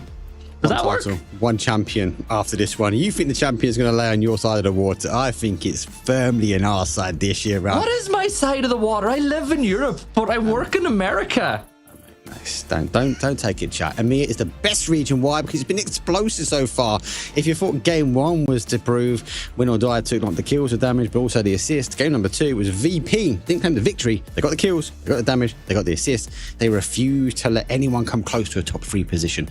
A good start, but unfortunately, Gibson, it's time to Taego, and that means it could be again explosive. Yeah, it could be very good indeed. And I think for Hive, that victory as well gets them right onto Win or Die's tail. So I don't know if the leaderboard's ready yet, but if it is, I'm sure we'll get showing it to the viewers at home. But there is 1 point between Geek and Win or Die, and then just a few points behind then is Hive. So a couple of teams now are right on the verge of being out of that race, right? With 4 games left to go. Like, what's the most points you've ever seen a team get in 4 maps realistically and something like that? And then what are the odds of getting that points? It's incredibly low. So we're in a situation now where a lot of these teams, this is their final chance to put themselves into the race, or else we're going to be cutting them out from that point. But I feel like Win or Die have started the day strong. Hive are going to feel really good after that win. But FaZe fans, cover your ears if you don't want to hear this. But FaZe have just not been starting the day off the way they want to. And all those cries for a FaZe Sunday, well, it's now or never. If they want to get to EWC, if they want to represent their side at the biggest esports event in the world, this is the map. This is where things have got, or this is where the rubber hits the road. They're good at this map, though. They're good at this map. I'm going to back FaZe. I'm going to back FaZe. Do you know what? I'll give him game 2. It wasn't like they weren't trying. They could have easily stayed in the compound and tried to wait it out. They were so eager to try and get out. And because of VP's position, it just kept him locked in the whole time, right? And I think, that, again, they're sort of working their way out. There's maybe a bit of caution. You said about Fex, obviously ducking back in. We're still the same amount of health. Maybe that's a bit to play because they're trying to keep the bodies up. Time to Taego is very different now with FaZe. They've got good drop shots around the Bucksang area. They like to play quite aggressive on this one. But you're right, they do need to be aggressive this map. They need to get the kills. They need to get very high placements because they are the team on that cutoff point. They are the team that we're looking to go. Well, does the line now go above or below FaZe? And with Hive with a win, that's launched them up into 4th place with 102 points. And FaZe are currently sitting in 9th place with 87, with only the 4 maps left to play. Yeah, it's only 25 points, right? So FaZe Clan and 9th are not out of it yet, nor are Bushido, Ascend, Na'Vi, Eternal Fire, Hive, etc. But FaZe Clan need to outscore all of those teams drastically now to get inside the top 3. But if I'm one of the teams like Hive, Eternal Fire, Na'Vi, Ascend, Bushido, honestly, a mentality question would be, would you rather be in Win or Die's position with 4 maps left, being the team in that spot? Or would you rather be the team chomping at the bit behind them, really hunting them down? Because I know some players prefer being outside those spots coming into the last few maps. Wasn't it Batu that said in an interview before that he doesn't like being up on 1st place with a couple maps? He likes being just behind them so he can put that pressure on. Yeah, that's exactly right. We had an interview with him, and he likes chasing down the team at the front. Well, it's time to Taego. We've got a southeast across towards a northwest. It goes through the heart, goes through the soul, and we talk about FaZe. It's going to be right over there, drop shot, Bucksang. Now remember, Eternal Fire are going to extend a little bit past them, so they're going to be looking to try and get the cards and rotate by. But we've already seen that team like get caught out a few times. So not a bad flight path here, but this is where we need to start dialing in. The heat in the kitchen is increasing, and with only limited amount of games left, it's now or never, as you say, for teams like FaZe. Yeah, get things going. As we said, 20 plus points away from the top 3. And, you know, we keep talking about those, but the same thing applies to Bushido, to Na'Vi, to Hive. Get yourselves in that mix now. A really good performance right now. I said before today started that every single map would see so many teams chopping and changing places, and that's been the case. And we're still waiting on Eternal Fire to make their big move today as well. And Eternal Fire, are one of the most explosive teams in this lobby. They're so volatile. They can just really kick things off in the blink of an eye. They can go from 0 to 100, all gas, no brakes, and you won't even notice it happening. Well, there's some truth in that story now, because a lot of teams are going to need all gas, no brakes. Why, Gibson? Because the zone is gone crazy. No, that's not a secondary plane coming in like the old school rondos. It is actually Ascend looking to try and conquer the north side. And an early E-pick for them is a good E-pick as well, because that E-rotate is going to give them the opportunity to try and take a lot more away. But the rest of these teams have got to get shifting. So like where FaZe, where the Bucksands, we look at the Terminals, etc., they're in good positions because normally, like the Bacardos of this world, they're in the zones. This here is very difficult. Teams need to shift over. We've got a lot of unplayable on that east, that red line. You can't cross to that border. We have to factor in the water that is in that top east, and we do know that it likes to play back up towards that corner. We saw a great ending up there yesterday, but it's that river, that trickle of a river, as you can see on the screen now, running down north, down towards that sort of centralized south area. That there also will play a big factor, because you can drive across it, Gibson, but I wouldn't be too surprised to have some teams split up in the north and somewhere near the water. Yeah, Kiliakai, it wasn't in the mood at all to find a car and drive up the road. Instead, he took to the sky to get a little bit closer to his team and secure this UAZ instead. But I feel like Ascend have to take advantage of this in the early game. I always say you don't win a game in phase 1, but you can set yourself up for some success. When you get the circle, like what Ascend have just been given, go get those spots. Like when you draw the circle, pick the spot that you think is the best spot you could potentially be in and get there before anybody else. And do I even need to mention which team is getting close to Ascend right now, or will we just gloss over it? This is a gloss over it. Just gloss over it. Because you know it's going to happen. You know it is going to happen. Hype Beast, they're going to have to try and rotate their way in. They are on the north side, so you can see the water there in the bottom right of your corner. They're going to be rotating their way around, but the teams like Redline, teams like Hive are also up there, and it didn't take long for them to start crashing in. CSK 1 and 2! Oh my god, Nord and Nailip will fall. That is going to be the end of their game number 3. Alia's pretty decent, isn't he? This is Salia guy. What a play that was, getting those 2 points on the board. Redline, you know when you talk about people can't catch a break? Yeah. Redline have not caught a break today. They didn't catch one yesterday either. It's been tough sledding for them. They had a good game here last time though. You know, they were able to pick up a couple of points, but I don't think you can play the positions they played with only 2 players up. So they'll go for a more compound-centric play for the rest of this game. Navi rotating in. They've got FaZe Clan for company, Eternal Fire, Contesters. They're in a very busy section of phase 1 as things stand, but they'll be happy enough. Park up the vehicles, keep the tires somewhat out of sight, and just wait to see where the next circle shift goes. See how aggressive though Eternal Fire got into Navi then. They know their neighbours, right? They're wanting to try and put them off that rotation. Unable to get the knock. That's, I think, why we see Eternal Fire not continuing that pursuit. FaZe, though, already sort of threaded the needle between them and around, as they did come from the north side of Bucksang. They are on a 2-2 split. They're on both sides of the water, as you mentioned before. They do stay both south, though, so they are very much expecting us to leave the water in the north, play down to the south, as Bushido, well, in between Fairy Tale, Crossberg thinking about taking the shots. I think they're counting the cars at the moment. There's not just one. Here comes 2. It's going to be the third one. Surely Celtic's going to go. He goes for the middle one, goes for the transfer onto the second car. Now for the third, but he doesn't get it. There's too much happening. Oh, make your mind up. You know that old phrase, it's like blindness by choice? So he got blinded by opportunity because he could not make up his mind on which target to shoot. We're all guilty of it. We've all done it. You know when you get in a gunfight and 3 people swing, and instead of just focusing on one, you're like, you have some, you have some, you have some, and then you die. That was a rough one. This could be tough for VP though, because here come Hype Beasts crashing into your lobby leaders in VP. Nitro confirms out that kill, and I think for VP, they weren't expecting this from Hype Beasts in phase 1. Nope, but Hype Beasts need the points. They are very low down the table.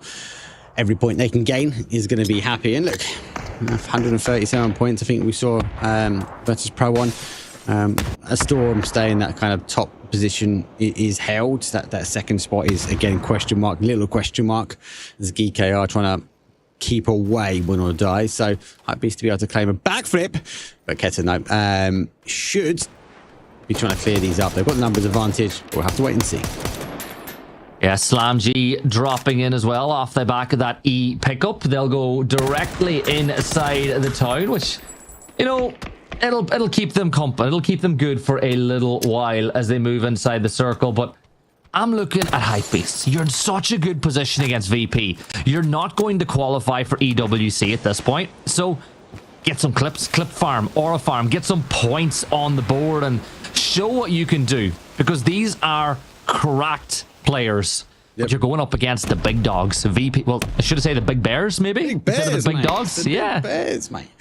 But you know what? Let's not take anything away, right? Remember, they came through open qualifiers, Gibson. That is insane. Insane. And they've rightfully found their spot. They're a team which I can't see a scene at the moment that are taking one step every event, one more step. Maybe the next event for them is going to be to the LAN because that's the next step from this at the moment. Hypebeast though, ready, waiting, already with the initial kill on the board. They are taking a 3 versus 4 here. Vazo is on the other side, so 3 on 3 on this compound, but Nixie's holding a bit of a anchor position and Correxy, well, he does get the initial knock though with the nade. Yeah, Nitro is going to fall. Beamy will do a ton of damage on the Noik, who dips back into cover, but Keter is in position. Keter, you gotta be hitting those as he misses the chance to get Beamy back down. And that could be a massive factor on who wins this gunfight. But Keter will sneak up towards Nitro. He's saying, Nitro, get towards me so I can go for that res, but that blue zone nade, well, that will be curtains, or should be curtains for Nitro now as he falls. Keter dropping down really low as well. Keter, come on! Well, I suppose Keter and B, those like that, they're only human. And you want a fun fact about polar bears? They're one of the few animals in the world that see humans as prey. Maybe. Okay, it's Noik. He's got to be cautious now. Nixie has come off the higher ground, so the anchor play is not there. And the M249, well, gets an opening now. Beamy will fall. There goes the flash over the top. Nixie launching the U2 as well. 2 versus 1. Phase number 1 with 55 seconds left on the clock. We are still in the zone. We are on the outside edge of it, but it's kind of ensured destruction at the moment. Yeah, and now you've got Noik tossing down those smokes, and we see this setup oh so often. You smoke the stairs and it gives you the advantage up on top of these rooftops. Maybe he can secure the point as he looks over. He sees the back. He's going to drop on over. That gives away a massive audio cue to VP, and now they're going to double peek him. Yeah, Noik gunfire, but yeah, VP throw 2 people at it. M249 up against 2 polar bears. Who's going to win? It's going to be the Nixie all day. Yeah. They should be able to get the res back in as well. GG's. Good play for them. Zone is about to hit now. Again, just keep an eye on that water in the middle. Obviously, we could see a potential shift back towards that northwest. That would be pretty horrific for a number of teams. A lot of teams want to split. I've seen that 2-2. There you go. It does go back down towards that kind of that south-southeast. The water in the middle, phase in a good position. Now they should collapse up and just wait for the next zone to move. Oh, and that was unfortunate there for Hypebeasts, but up against a fire, when you're trying to light a fire against a team like that, it's really difficult to do when the candle's got no wick. I'm sorry. I'm really sorry for that terrible pun. Noik, I love you. I'm not even going to acknowledge that. I am. That's that good. has got to be your worst pun. so far. That has got to be your worst, Gibson. Terrible, mate. Absolutely terrible. You know what? When that's the reaction you get, that's how you know it's a good pun. We'll see. We will see. Oh, nearly went over Spachido. Close, but not close enough. Now, I see the rotation now from Eternal Fires. They will work their way around. This is the south side of zone. This is the hill where these teams will be looking to try and conquer if they can. We know the verticality has been key so far on a number of these maps. Shido might want to just get a few more bits and bobs in the back pocket. I wouldn't be too surprised to maybe see that Panzer find its way to the back of a vehicle. They will need a different one if they want to use the trunk. Yeah, FaZe Clan needing points now if they want to get their day up and running. They're sneaking up to Layosh from Win or Die. And now, this is big. FaZe Clan know this is the team that's in 3rd place. Do they get more aggressive? Win or Die are trying to flee. Losing Layosh is definitely something that you don't want to do in the early stages. But for FaZe Clan, it's another knock that they got where they just couldn't get more than the 1 point out of that team fight, but it's a little bit of something to build on. You said it, their drop spot on this map, and historically their performances on this map gives you a little bit of something. It gets you thinking that there's a chance that FaZe Clan can begin their revival here on Taego. Well, an early point. Yeah, we're going to call inside the first 12 minutes early. It's a good start. More to come. I'd even say that their positioning is worth fighting for at the moment. They'll be waiting for the next zone shift down. They are pushing towards more of a centralized spot, but the hills provide the cover. Yeah, we couldn't see the car rotating away, right? But where their positions are, they're going to be able to punish teams like this. Nixie moves in. There's another one. Tick, tick, tick. It's time to Taego and FaZe. I said they're in a good position. Just watch that kill feed in the top right. I'm still backing the boys, but it looks like Vex, he's now getting pushed. VP, they know they want to be aggressive for this one. No, Crex is on the outside edge. Nade goes sky high. Vex backs himself up. There's another one though, because you can't back a Welshman into a corner.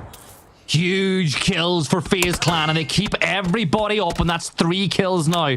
When you said tick, tick, tick, tick, I thought you were going to go boom with the Will Smith reference from Shake Shake the Room.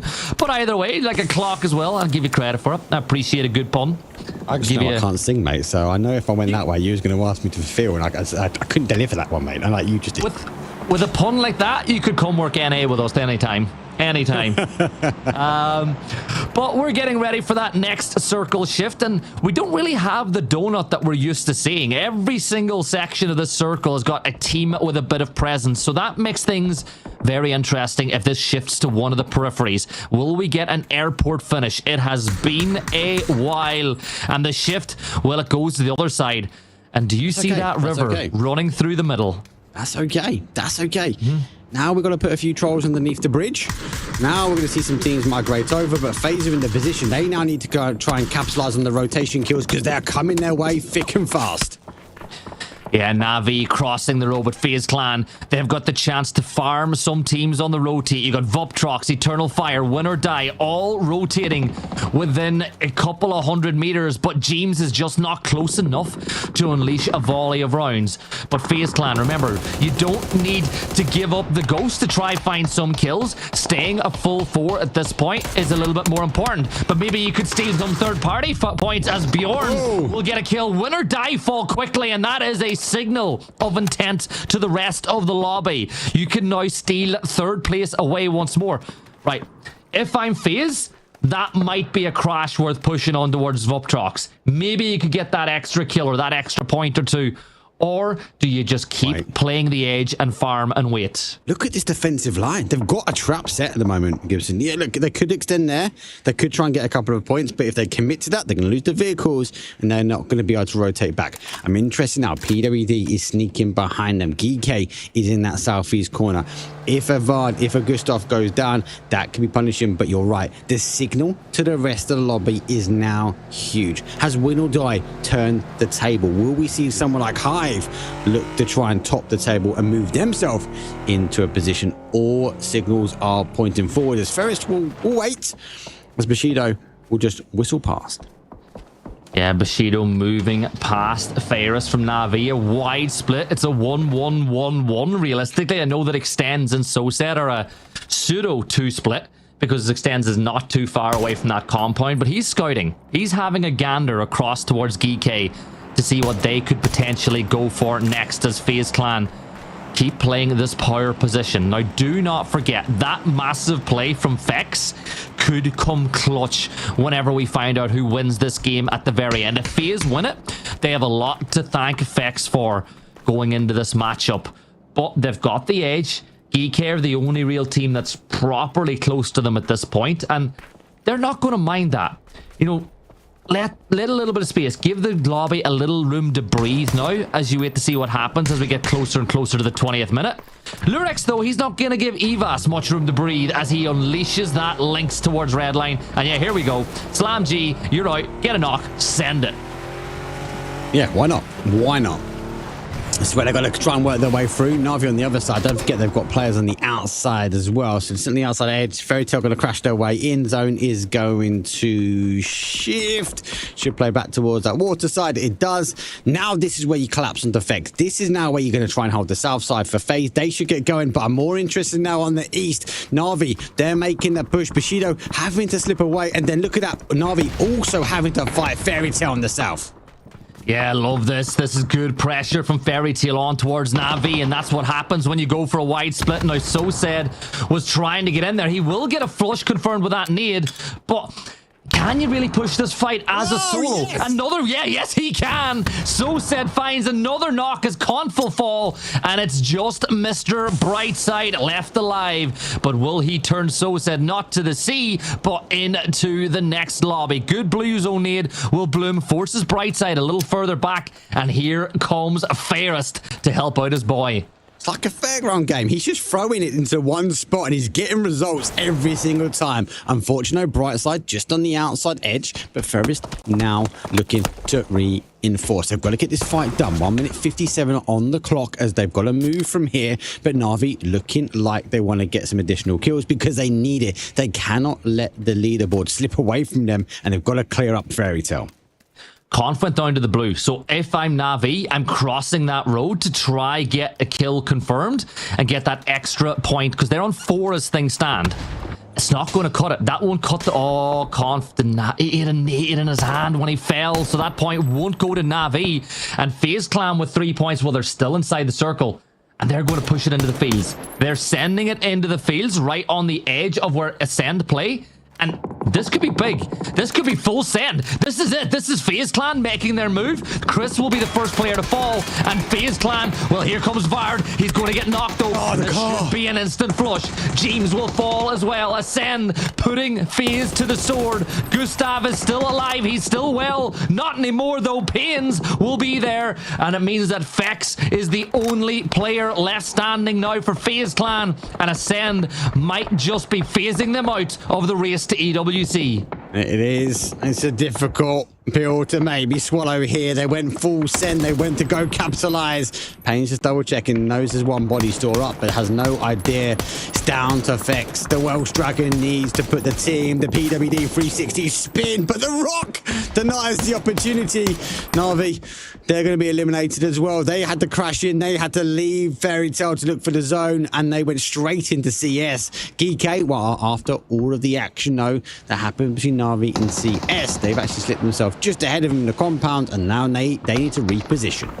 But more importantly, in that race for the top 3, win or die, out. Hive still up. Eternal Fire still up. Na'Vi out. Ascend up. Bushido out. And FaZe Clan out. So many of the teams in the hunt have fallen early, relatively early in this game, and that opens up the door. Now, I did say FaZe are out, but let's not forget Fex has magic in him, but it'll be very difficult for them with a solo player and a circle like this to go ahead and get the win. But I'm not going to... You know what? I'm not ruling them out. I've seen stranger things. Keep an eye on what Fex is going to do. Just needs to survive now. And look, his positioning is going to be difficult. Let's not take anything away from that, okay? But he's also going to get the opportunity where a lot of people have to play into their riverbed. He might be able to get a few kills and steals. There's no one else really on the southeast side, so he can sort of play from this position. He just needs to really look for the knocks. At the moment, he's not got much ammo left, and if he's firing all of these shots out to these teams, he's burning ammo. But while they're behind cover, Gibson, he's just not going to get the confirmation that he needs. Yeah, and I'm looking now for other fights to kick off. Obviously, you've got the contesters fight, which could go off with GK, but Ascend are going to move towards Vuptrox, as is Fex, who's doing some damage from afar. Let's see if the Welsh Wizard is able to get another point on the board for it. And well, here comes the move. Ascend are sending it into Vuptrox as the Germans go with the Germans once more. And Attico, he got a huge nade off on the other side. Ascend getting torn asunder. But Kiliakai gets a couple of kills. Bjorn drops a bomb on top of them, and that leaves Braxco up alive and well. But Vuptrox have 4x alive on the other side of the road. Ascend have got to go for this res, and I think that Fex, it might not be the worst choice in the world to go for that crash, but we'll turn our attention to the other side where contesters are moving up towards GK. Yeah, it's going to be ensured destruction now. Everyone's on the outside of the zone. They've got to clean it. They've got to clean it quite quickly. Defensive line will happen. Nate comes in from Melman. 1 for the price of 2 as he gets a buy one, get one free. Quizzy also doing the same, trying to stop the push coming back through. But CS though sharing out the U-turn. They've had success already. Melman looking to launch another one forward. He launches one more nade, gets a little bit more splash damage, but doesn't get the confirmation, or more importantly than not. But that next one looked pretty good, but no. Oh, Quizzy wow. gets one back. What a need that was, but don't rule out Brightside pushing around from the other side of this one, as he's got a chance. He could potentially do some real damage onto Geeky as they regroup. Hive, they had a 2-2 split, and while all that was going on, they got wiped now as well by Slam G, meaning that when you think about teams that could maximize points now, Eternal Fire, Geeky, FaZe, Ascend, all still in with a chance. Slam G looking towards Geeky. There's a drop out in the open, and I think that drop could be better cover than maybe it could potentially be for loot whenever they need to eventually move in towards this circle. But Mark, Slam G have a lot of space up towards the north, but they might cross this river red towards Bushido, and God knows what could happen then. Yeah, it's played now towards the east. The west. We've given up the east. Shido does, I believe, get the stars. It turns around. Don't forget, Eternal Fire found this position quite early. They went straight for underneath the bridge. It gave him a lot of cover, but unfortunately for them, it didn't give him as many kills. Fex, 14 first dates. He's looking to do a King of the Blue Beamy. He might try to survive this one out, but hoping and praying that the team like Ascend, Voptrox and Eternal Fire already move very much towards the west. Depending what happens elsewhere, Effects can get maybe 3-4 more points, whether it be through kills or placements. I'd still say they're in with a chance, but it's a slim one, but a chance is a chance. But it depends what Eternal Fire are able to do and Ascend, because Eternal Fire, with a win here, really rocket themselves up that leaderboard as well, as some deployable cover will begin to land inside the war zone. GK spotting out a few of those EF players on the other side of that riverbed. Maybe they can get a knock too, but here comes the Ascend push. Fex does a ton of damage. Fex gets the knock, and that's another point. This is all huge, but get that first aid in. Get into cover. Fex, you're doing the best you can. Let's see if you can make something happen. It's another point, it's another opportunity, and he's in the placement points. One more, and he starts doubling up every single time. Brexto found himself into the outside edge, and don't forget, Vorax has heard those shots though from Voptrox on FaZe, so he knows there's gonna be another body there, so he will be waiting. Back towards the other side of the zone. Eternal Fire, well, they have Sheila down, but don't forget they've not got any kills just yet, and they've got to be cautious and find an opportunity to cross the water. Oh no. This is where it's tough. Vorax. No. He knows. Vorax is in there. This could be another point on the board. Vorax, if he peeks at the right time, he'll find the knock. He throws it in the window, but his Fex going to take him. No, he's not. He is. He didn't see the nade. He didn't see the nade. Oh, he's fine. He's fine. I heard the nade go off. It was cooked. It did a lot of damage, but it didn't get the kill. And that could have been another point from beyond the grave. The question is, will the 5 or so points that they got be enough to keep them in the hunt? Because every other thing that happens from this point on, well, it's out of FaZe's hands. Eternal Fire, no kills, but with 6 teams left alive, have 4 players still in with a chance of winning this fight. But does the Mad know that Braxco has got his back?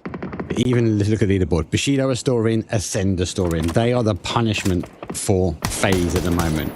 They have to do more. Slam G, the more kills they can get, the better it is going to be for a FaZe. Have to see if they can try and win this game right now. 10 kills, 3 bodies, and they're in a really good position at the moment. They just need to pick apart the fights they can. But Ascend looking to get more on the board. Brax with 2 kills already. Another knock. Looking for another opportunity, is he has to continue moving forward. The zone shifts and gives up the water eventually. This is best case scenario for those teams that are in and around, for the teams that are eliminated already. This is best case scenario because none of the teams that were in the race for the top 3 have got themselves in a position where they're going to get a monstrous victory. So it just keeps everybody in with a little bit of a chance. Slam G are farming. Now, Ascend do have 7 kills, but with 1 player left alive, 8 kills. A tough spot to be in. Braxco with a headshot on the Vorex as the German teams just cannot get enough of each other. They've a lot of love for points from each other in these weekends as they keep getting those kills. But 8 for Ascend. Do they get any more? One player left alive and you're being held by Slam G. It's not a bad thing though for Ascend if they go out to Slam G, right? That is the best scenario for these teams that are in a fight at the moment, for the opportunity now to go to EWC. Slam G trying to claw their way back, and if this could be a big game, but they need big games in all their final games now. Geekgate just trying to out-survive the likes of Win or Die and Hive. They're going to be happy with the Tunnel Fire also out. They will also be happy and willing to take those additional points.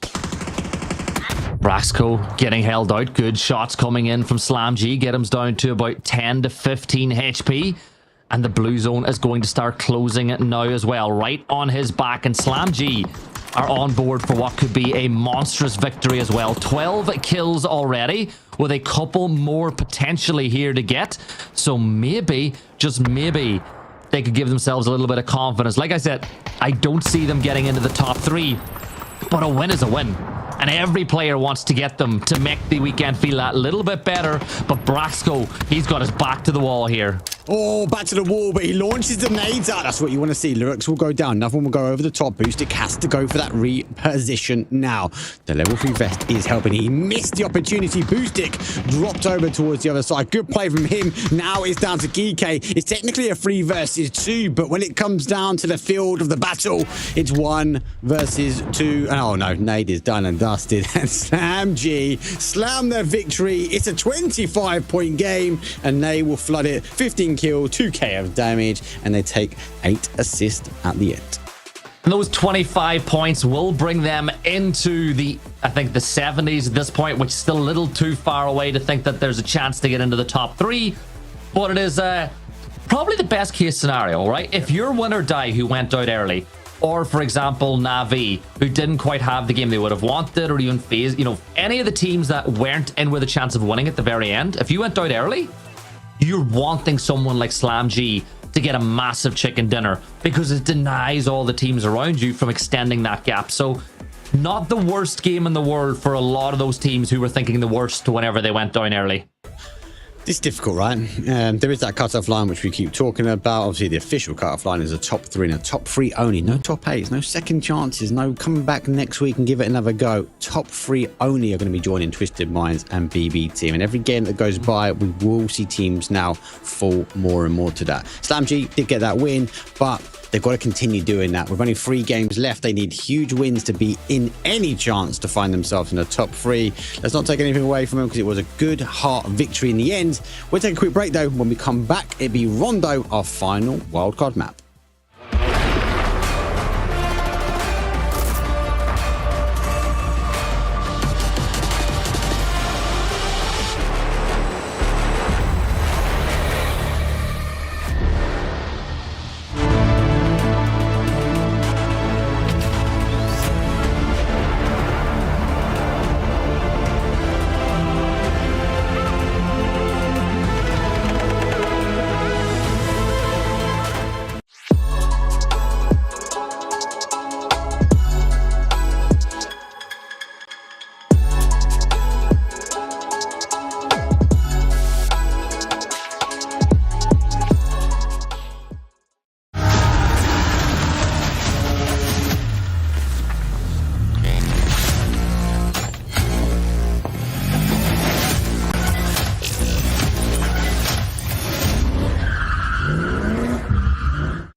2, 1, go.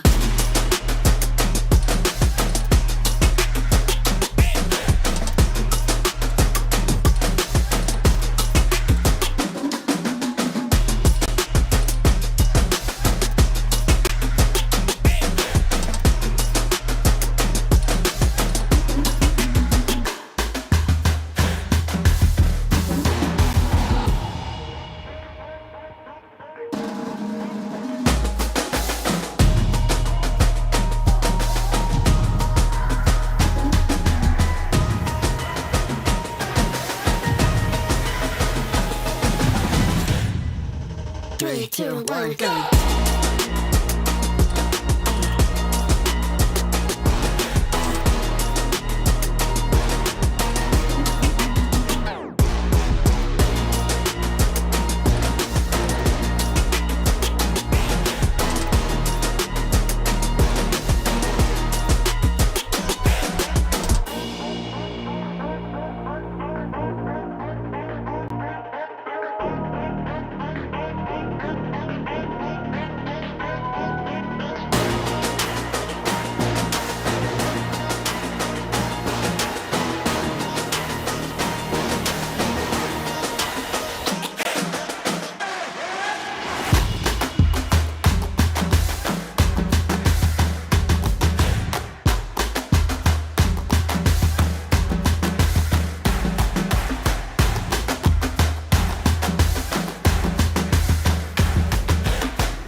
Three, two, one, go.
Every time we go away and come back, the race to EWC gets that little bit shorter. As it stands, there is 3 maps left to go, 3 places up for grabs, and because of the way the dominoes fell in that game, we still can't rule out any of the teams who are still inside the top 9 of getting to EWC. Mark, this is the stuff that the viewers dream of, because normally at this point you're like, oh, there's maybe 5 teams in with a chance. No, there's still so many who can get in. We've been at this point and there's been already confirmed who's going through, and it's just a a fun cast, should we say, for the final 3 games. FaZe are still holding on at the moment. The line is trying to go above them. FaZe are saying no, pushing it back down every single time, but there's 20 points in it. FaZe currently still sitting in 9th place, but they are sitting on 87 points. The current cutoff at the moment is 112, so they have to fight, and they have to fight hard. There's only a few movers and shakers though. Hive do move up into 4th, so that pushes Eternal Fire down. It pushes the likes of Ascend down, and Na'Vi will slip themselves just above actually Ascend. I do think it's going to heat up, right? And I know you said you'd love to see a win or die go through, but can't even rule out the Hives. I mentioned before Eternal Fire, they've got grit, real strong grit. And Na'Vi, with the experience, you'd expect them now to start shifting these teams aside and climbing the leaderboard again. Bushido still have a chance as well. They're 20 points off 3rd place. That's one really good game. And with 3 maps left to go, yes, you always look at that argument. Well, that's 20 points provided all the teams above you don't get the X points to increase that cutoff. But if they get a 20-point win with 2 games left to play, they should be within the 5 to 10 point mark, which will give them a really good chance of getting through as well. I think this map coming up right up will be the one that we will start ruling teams out of in the hunt for, right? There's just no chance we could possibly go into Erangel with 2 games left and still go, yeah, well, there's 9 teams that still have a chance. Erangel has been chaotic as well, let's be honest. Let's not take that away. So yeah, maybe Rondo is going to be the divider. Maybe we're going to have to, unfortunately, leave a couple of teams behind, because I felt like so far the first half, Gibson, every game we're like, okay, well, we're going to leave we're going to leave a team behind this time. Nope. Okay, maybe game 2, we're going to leave a team behind. Nope. No team at the moment wants to give it up. And look, appreciate there are teams obviously below that line, 10th from below. I just can't see it happening. I mentioned before, I know SlamG did get that victory, all well and good, and they got some big points. But I think this is the end of the road though for EWC for them. Yeah, but you can still finish with some fun. You know, just because you can't, just because you're not getting into the after party doesn't mean you can't have fun at the main part of the party. So you can always enjoy the last couple of maps. And we say that right now, but if some craziness occurs and they get another win and another 20 plus points, you're starting to go, did we speak too soon? We'll see. But all in all, I was expecting to see 2 teams maybe really extend that gap. Because remember, we came into today and we were like, oh, well, there's definitely 1 team locked in to EWC. 1 team's nearly there. And then a 3rd spot is completely up for grabs. There's still only 13 points between 2nd and 3rd as well. Like, VP are the only team that I would confidently sit here and say, yep, they're in. As it stands, they're not going to fall.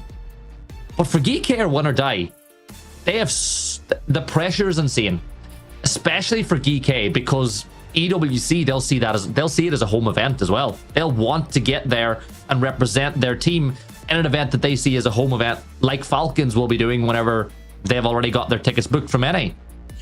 GK is an interesting one. I said 1st and 2nd had been secured, right? Coming into today, right? And obviously, win or die put a little bit of a spanner in the works there. And I felt like game number 3, GK were trying to extend that. They were trying to make sure they could put themselves in that kind of VP position, right? Into the lounge of the airport. But win or die, still getting points, still being aggressive when it comes down to the actual rounds, the rotations, causing aggro for these teams as well. So they are keeping the gap. Now, I think win or die have a real target of only 1 point between them in 3rd place and GK in 2nd. We're talking 113 and 112. Look, win or die, we're looking to try and take them over. They need a little bit of a buffer, right? That worries. If these 2 teams start clashing with 3 maps to go, and if they do go to blows, teams take a 3rd-party action. And if it's a Hive, if it's Eternal Fire, if it's a Na'Vi or an Ascend, and they 2 go out, those teams have the opportunity to kind of step into a 3rd, or maybe even Gibson, a 2nd spot. It's too early at this point for hot drops, and there's too many teams that are still in the hunt to go for it.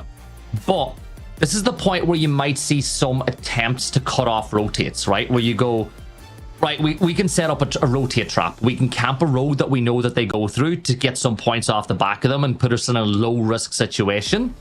But it's still not caution to the wind point just yet. Like, the only way I can describe the way today has been is get rid of VP at the top. It's Jenga. Everywhere else is like, we'll pop this team out of here and we'll put them up there. Eventually that tower is going to collapse and a lot of those teams are going to be out of the running. If you had to call it now though, Gibson, come on, we've got 3 games. We're halfway of the final day. Like, who is going to be taking that spot, or the top 2, except minus VP? I'm an underdog fan. I always root for the underdog. So, as great as I think it would be to see FaZe Clan in there, or to see Na'Vi get over the line with how good Na'Vi have been in recent years, there's just something about the prospect of seeing someone like Win or Die or Hive get in there, even seeing, you know, and it's weird because Eternal Fire have been to LANs, so they've been there before, so they're not quite in the underdog territory that the other teams are. But I just want to see how they can do, because we saw that happen in Americas with some of the PGSs where teams people didn't expect to get there went there, and they improved immensely based on the experience they had there. It is about the improving experience, but we can only improve on our final map of Rondo here. Match number 16. It's a northeast, down to a southwest, goes through the heart, the soul, through the condos of Rondo. And Test Track and Linux Factory will be up to grabs. Will we see CS and Na'Vi go for the drop? Yes. And if we get a north rotation again, God, those teams are bound to clash one more time around. Yeah, so here we go. It's another player-friendly flight path, making every single default drop spot the place that they can go. Ascend will go towards Hermé. They usually see a glider up around there that they like to take to get tons of information. I feel like Rondo is the most glider-heavy map that we have when you think about the amount of times you see dogfights and players just trying to get as much information as they can. And of course, Ascend, where if not an early adopter, or not, if not the earliest adopter of the glider inside a comp, one of the first people to do it. But I want to see them get things going, because I feel like there's been a failure to launch for a lot of these teams. Like Ascend finished yesterday phenomenally, and they've been picking up points, but there hasn't been that big boom game just yet. I think they could do it. They're on 90 points at the moment. They just can't drop a game. That's the problem. Ascend will go to the outside edges of the map, and I think obviously the glider's here because of the hard spawns, right? I'd love to see the hard spawns across all maps of the gliders personally, because I do think it's a bit of I'm going to use the word again, verticality, that a lot of the teams like to use. You're able to kind of joystick your team into a position, and you can use it not just for providing depth from above, like we saw from James, but also the ability to gain lots of information if people are shooting at you. Quick look at the leaderboard, though. Obviously, VP, we've been waffling about it for a while. VP on stored this here, 141 points, and then that Geeke spot, though. So, obviously, these guys are sort of drumming their way up. Sorry, 125 points, 112. It's going to be difficult for these teams, right? Because you could knock Geeke out, but they just can't lose the likes of Win or Die at the moment. And I feel like this game could divide Geeke from the rest of the lobby. Yeah, as we see, like, still 9 teams in the running, but this is the map where we will see teams fall out of that hunt, because the opportunity to pick up points will drop dramatically. So we'll turn our attention back over to the map mark. South of the circle, no entry points. I'd even argue the the west of the circle, no entry points. This is a difficult circle for these players to read, because it's not one that we get all too often. If this shifts towards Long Ho, I've only seen games there. I've never casted a game that's gone there. I know that you probably have, because nobody works harder than you do, but I've seen you cast those games. Players get caught out. On a map like this, where we get circles that are not as common, they get caught out. And if this goes towards Long Ho, imagine the scenes, because that bay, that river where Rinjiang is on, you have to remember, that's a very deep river. That's not like some of the other bays where you can drive a car across or you can jump across. You have to cross the bridges, or take through the sky, or go the real long way around if you want to get there. This is a difficult map. This is a difficult map, especially in the southwest corner. Because yes, you're right, the river's a problem. There's also the element of the higher grounds, the sort of like the pillars.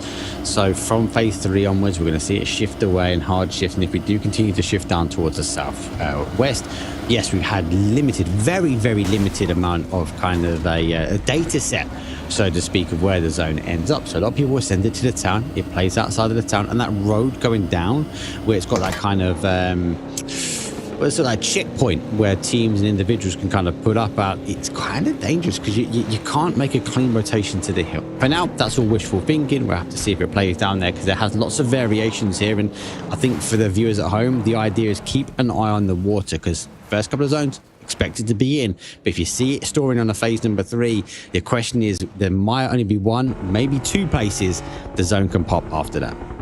You know what a circle like this is like? You know, for people who understand the way poker or Texas Hold'em poker works, where people pay blinds to get in, what PUBG has done with this circle on this map is someone has raised on the blinds. Before anybody's even seen the river or the flop, it's been raised because teams now have to take gambles that they wouldn't normally take. We're seeing multiple E-pickups. We're seeing teams go on either side of the river. So it has increased the cost of entry into this circle. And I want to see how the teams adapt. Who's going to be passive? Who's going to play aggressive? I think that Ascend will probably be one off, if not the last team into this circle, just based on where they spawned and what the circle's given us. Like, they probably will wait to see if it goes east of the river or west of the river before they even focus on getting a position inside it. There's a good example as well. PWD, he's obviously scouting around. He would have seen the guys from CS who just kind of worked in front of them. So again, they might have been following that same rotation path down towards Jaden City. We have Voptrox though working their way down. We have seen teams like Ascend also lay up traps down there. So I wonder if Voptrox will just try and wait to see if anyone else kind of follows that same rotational path. So Geeke, seeing that from PWD, they've now changed a little bit more in towards the Nox Factory. So a little bit of a change of plan. I like to see how these teams are moving on the fly. I love it. PWD is like the captain speaking. If you look over to your right, you will see my teammates rotating in. If you look to the left, you will see teams X, Y, and Z. But in reality, he is directing traffic. If anybody played any of the old style strategy games from the top down, he is essentially the player making the decisions for his team. And I love it, right? Because you can still impact the game with your gun from up on here, but you can just farm it. This compound looks free. This compound is taken. The terrain here is really good. And he's just going to keep going deeper and deeper into the circle with the more space that he sees that's free for his team, because you're not going to park up at the first compound you see. You're going to keep going to see where the perfect place will be. Well, let's see where that perfect place will be. Ascend are going to be doing the same, but they are coming in quite late. Bushido and Hive, 2 teams eager not to cross paths, are in that northwest corner. Everyone else position themselves in, and this also tells us a big story. There's a big split, a big divide. No one has pushed really that far down towards the south, and if the zone shifts again towards the south, that will have forced a lot of these teams, and there are very limited paths now to cross that water. So it might be a full send from some of them. We'll have to wait and see. One of the teams, though, 2 of the teams you spoke about, Hive and Bushido, were rotating side by side. And any fight between those 2 could be the fight that rules the other out of qualification for EWC. So as a player-friendly spectator, I'm saying I hope they don't cross paths. As a caster who loves the chaos, I would love to see Hive set up some form of a roadblock in and around Fongtun and see what happens from there. But other teams that are on the hunt worth noting, FaZe Clan, they rotated in by Long Ho. You've got Navi playing by Ringjiang in and around the bay, just as we see Evas peeking their way. And yeah, Evas, I approve of this play. Make it so that that vehicle cannot move a lot in the later stages of this one. Other teams worth talking about, Geeke still rotating in. PWD, not only is he getting information, he's like, hey, come on, hit it. Come on, James, get him. Big C, he came down south quite early to try and get this one. He's going to get it dead from above once over. No, not nearly the second time. He's not in the kill feed though, but for sensitive reasons we can't show that. It might disturb people watching at home. Nixie's able to get across on the one side, and Vard will now chime in also with the shots.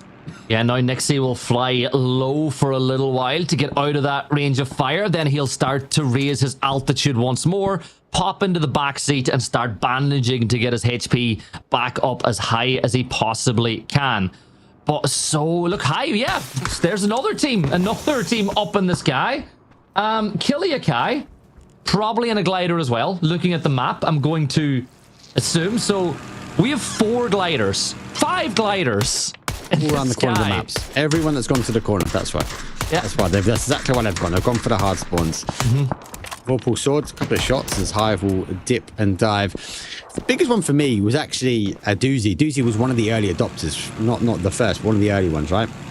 But one of the bit of information that really settled with me, Gibson, was that he's like, I don't mind getting shot up in the glider. Why? I just turn away from the shots, and obviously I'll take a lot onto the bottom side of the plane.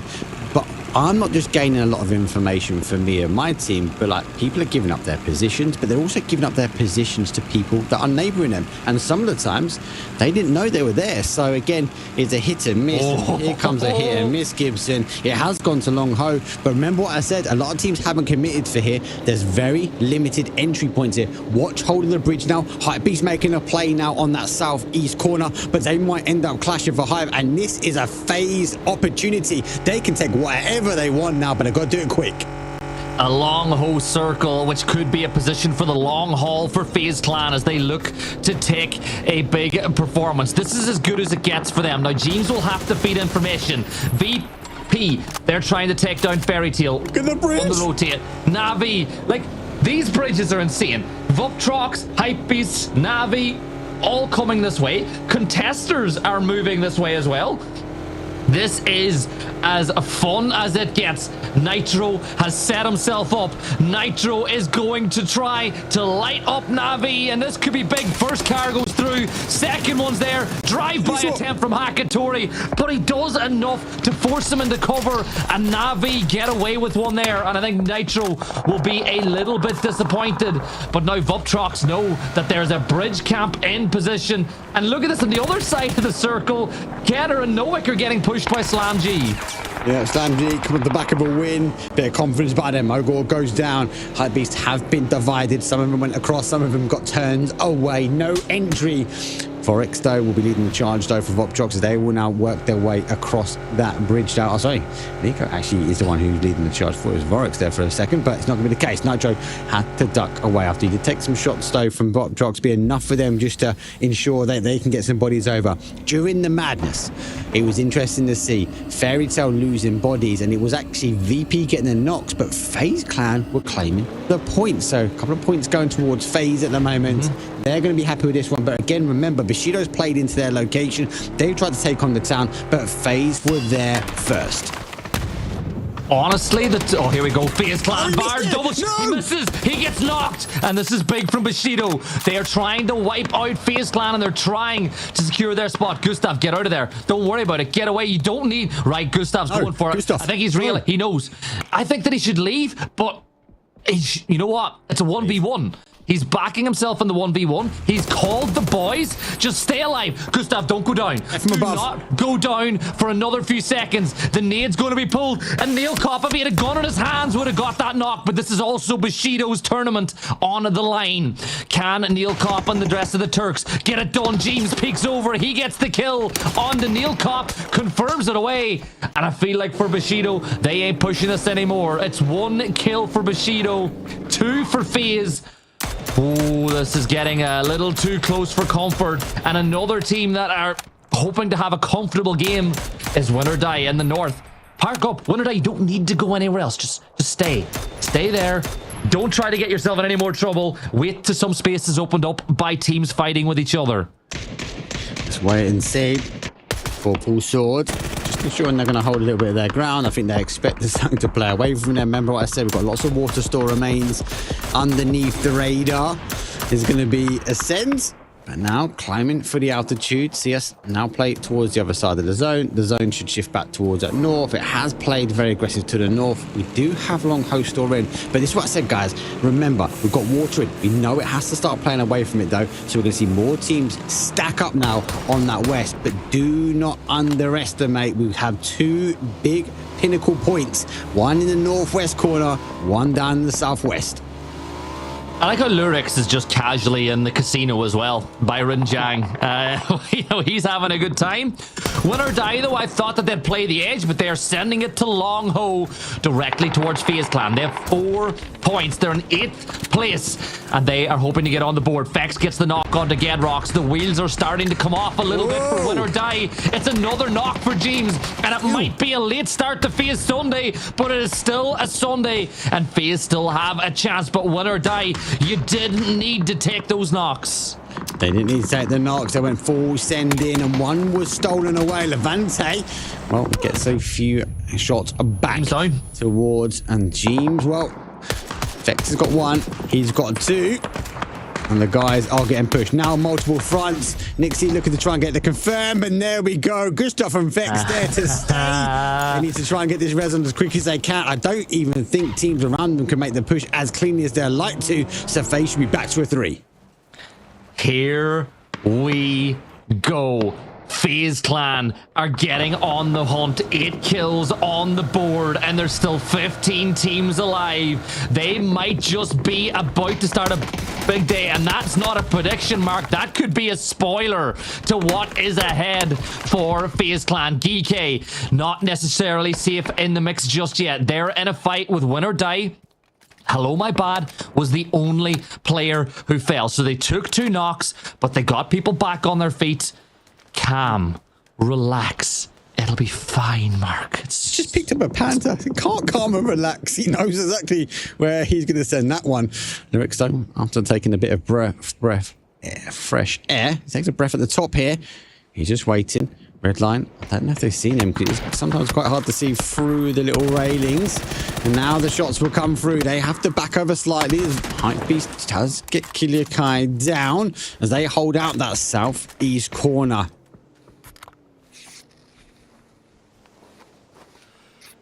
I'm waiting to see what the next move is, because obviously it looks like Lurex is going to go into the water. He's had his time in the casino. He's been kicked out because the house always wins.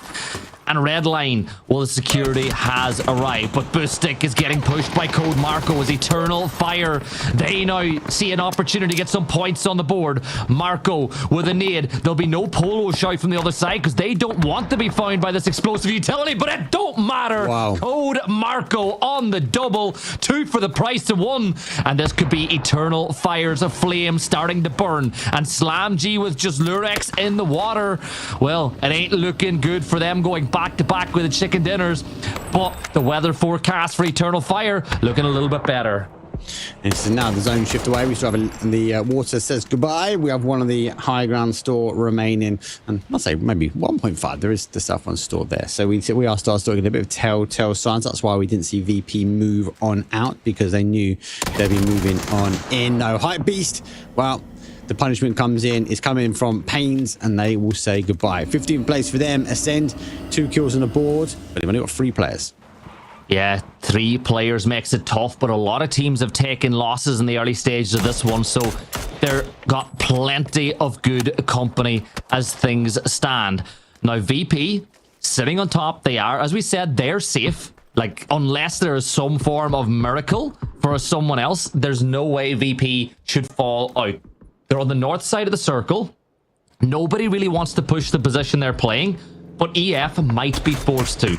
They're on the edge of the circle, and they're going to be looking around them going, where do we rotate in? Ascend are just saying, we're biting the bullet. We're just going to full ascend it up the main road, go as fast as we possibly can, and see if there's a ridge line or a dip or a crevice that we can call home for now, as Eternal Fire will pick up that extra point inside the zone.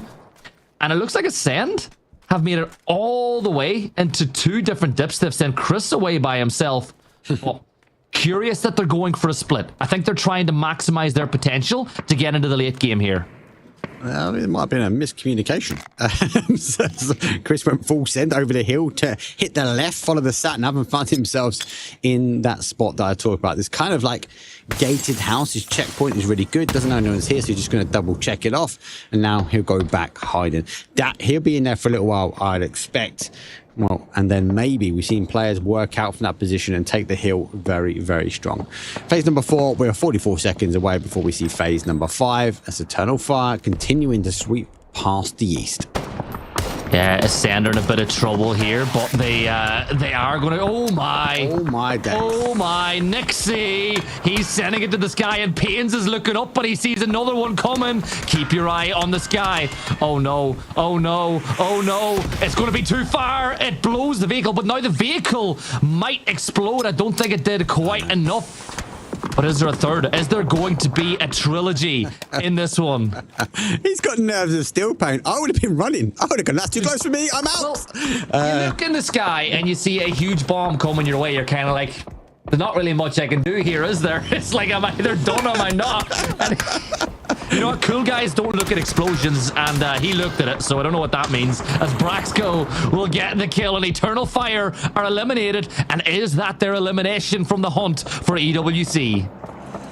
Difficult. It is very difficult, but the town is where everyone has to be evicted. Is Chris says no more. I got the memo. I'll come back, guys. I just knew the mortar fire was coming in. Win or die. Bushido, Geeke, Voptrox all need to leave the southwest corner, but then you've got the danger from the higher side. Hive, no, there could be bodies coming their way, and Levante with one fell swoop will say goodbye to a lot of Voptrox.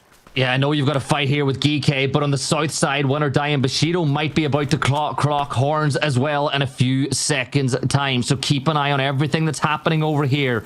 10 teams still alive, and so many of the teams that are in the hunt are in that 10. Quizzy picks up another point for Geeke as they just want to eke towards safety.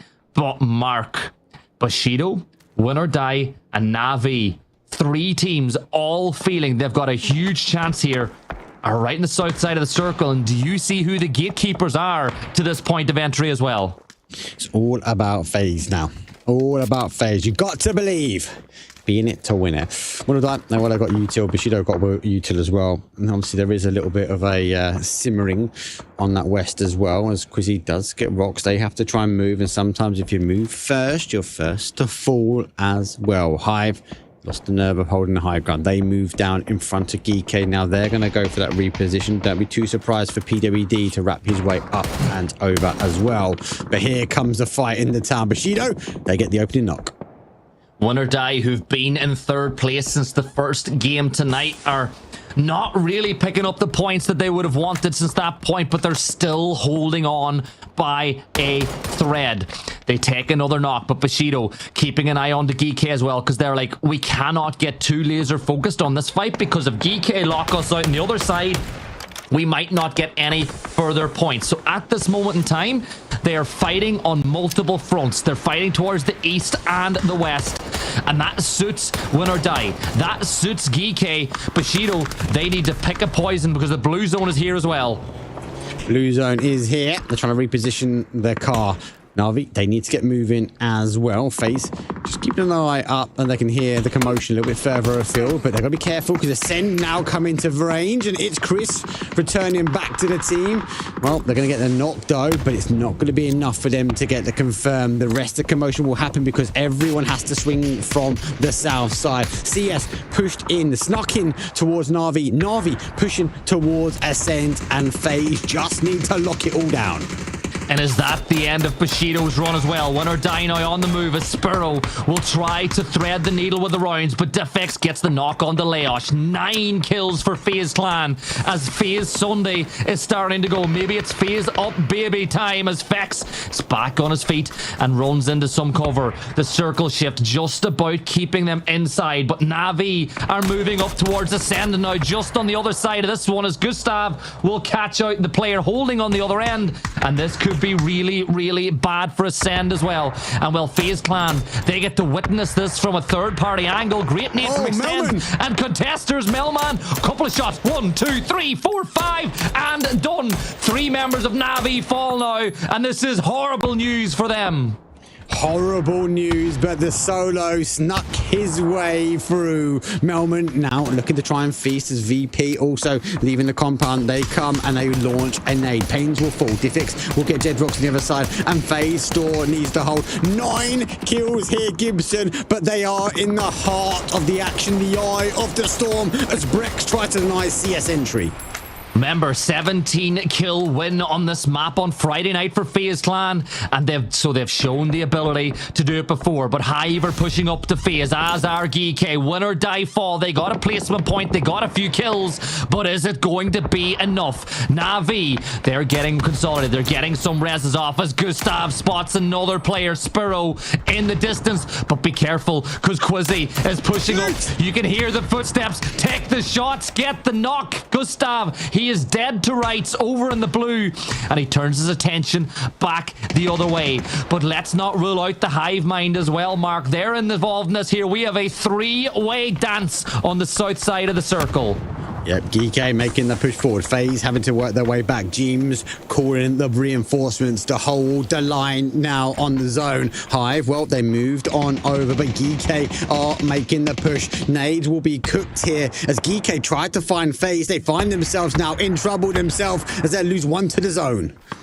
Spiro will fall, but I think that FaZe are very aware of Hive's position too. That's why they're not pushing a Spiro, where Spiro will go down, but he takes a knock with him. One player up now for Hive, and sprinting towards it is Quizzy, and he gets the kill confirmed as GK get 10 of their own. That could be enough, but Gustav drops a bomb on him. Another nade thrown as FaZe Clan hit 10 of their own. This is monumental from FaZe and GK as the big dogs start barking at the end of this one. Na'Vi, their story's not done yet either. They got all three players back up, so they have pulled themselves back from the island of irrelevancy to be incredibly relevant in this one, but they will lose, so said. And here comes the send on to FaZe. Huge nade. This could be Gustav. Underarms, gonna let it roll down, gonna take the outside. Now picks up Ferris though, and sits by the tree. Now he's gonna try and clear the tree as he'll be looking to swing his way round, using the blue as the cover. As Na'Vi now on the back cover. The returns will come out. That's gonna be difficult if you're win or die, but they're not here in that top four. 3 teams remain. VP got the control with the numbers, and FaZe clawing every point they can get. VP closing the draw.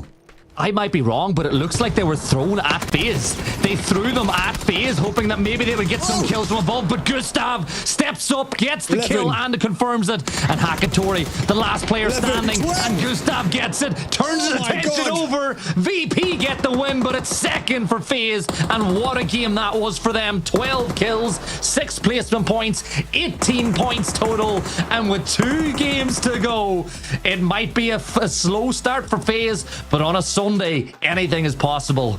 Oh my God, let's go. Talk about activation. If you're a FaZe fan, now you've got to be screaming it in chat. It was their position though. Everyone else, remember that zone shift down? They stayed to that sort of northeast corner. They held on the other side of the water. They were not believers. They didn't believe that it was going down to the southwest corners. Gibson asked it for it to go, but it did, and FaZe moved there first. Great third party action. Early kill those they picked up between VP and Fairy Tale. But then when the zone shifts slightly away, they put themselves in the position to try and hold everyone out, and they were there. They claimed the points. Yes, it was a VP win, but FaZe all day. Yeah, that will rocket them up the leaderboard. Win or die might still be hanging on to third, just about. We'll have to wait and see after the break what the leaderboard looks like. But FaZe have given themselves a chance, and if you have a chance with 2 maps to go, you can't complain. You're in. You can get there. You can get yourself over to Riyadh for EWC. But a couple of teams might just have seen their chances disappear off to the distance. We are going to jump to a break though, because game number 5 is in the not too distant future. We'll be back in about 5 minutes for Erangel, and it is going to be an incredible finish to what's been a great weekend. We'll see you in a few.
2, 1, go.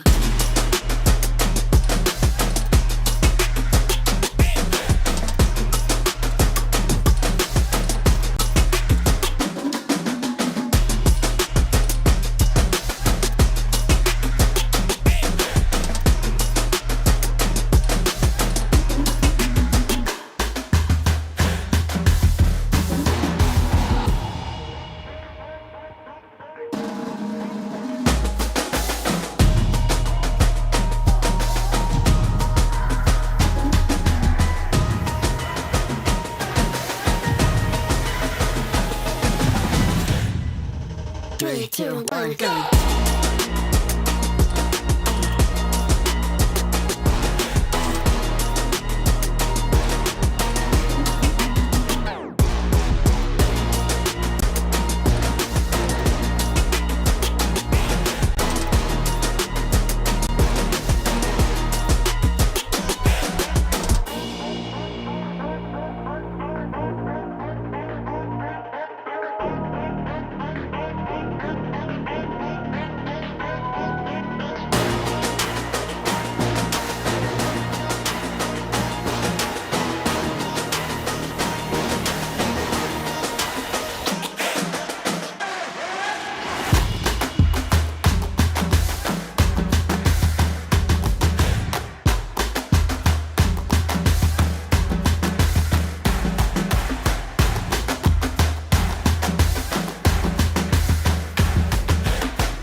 2, 1, go.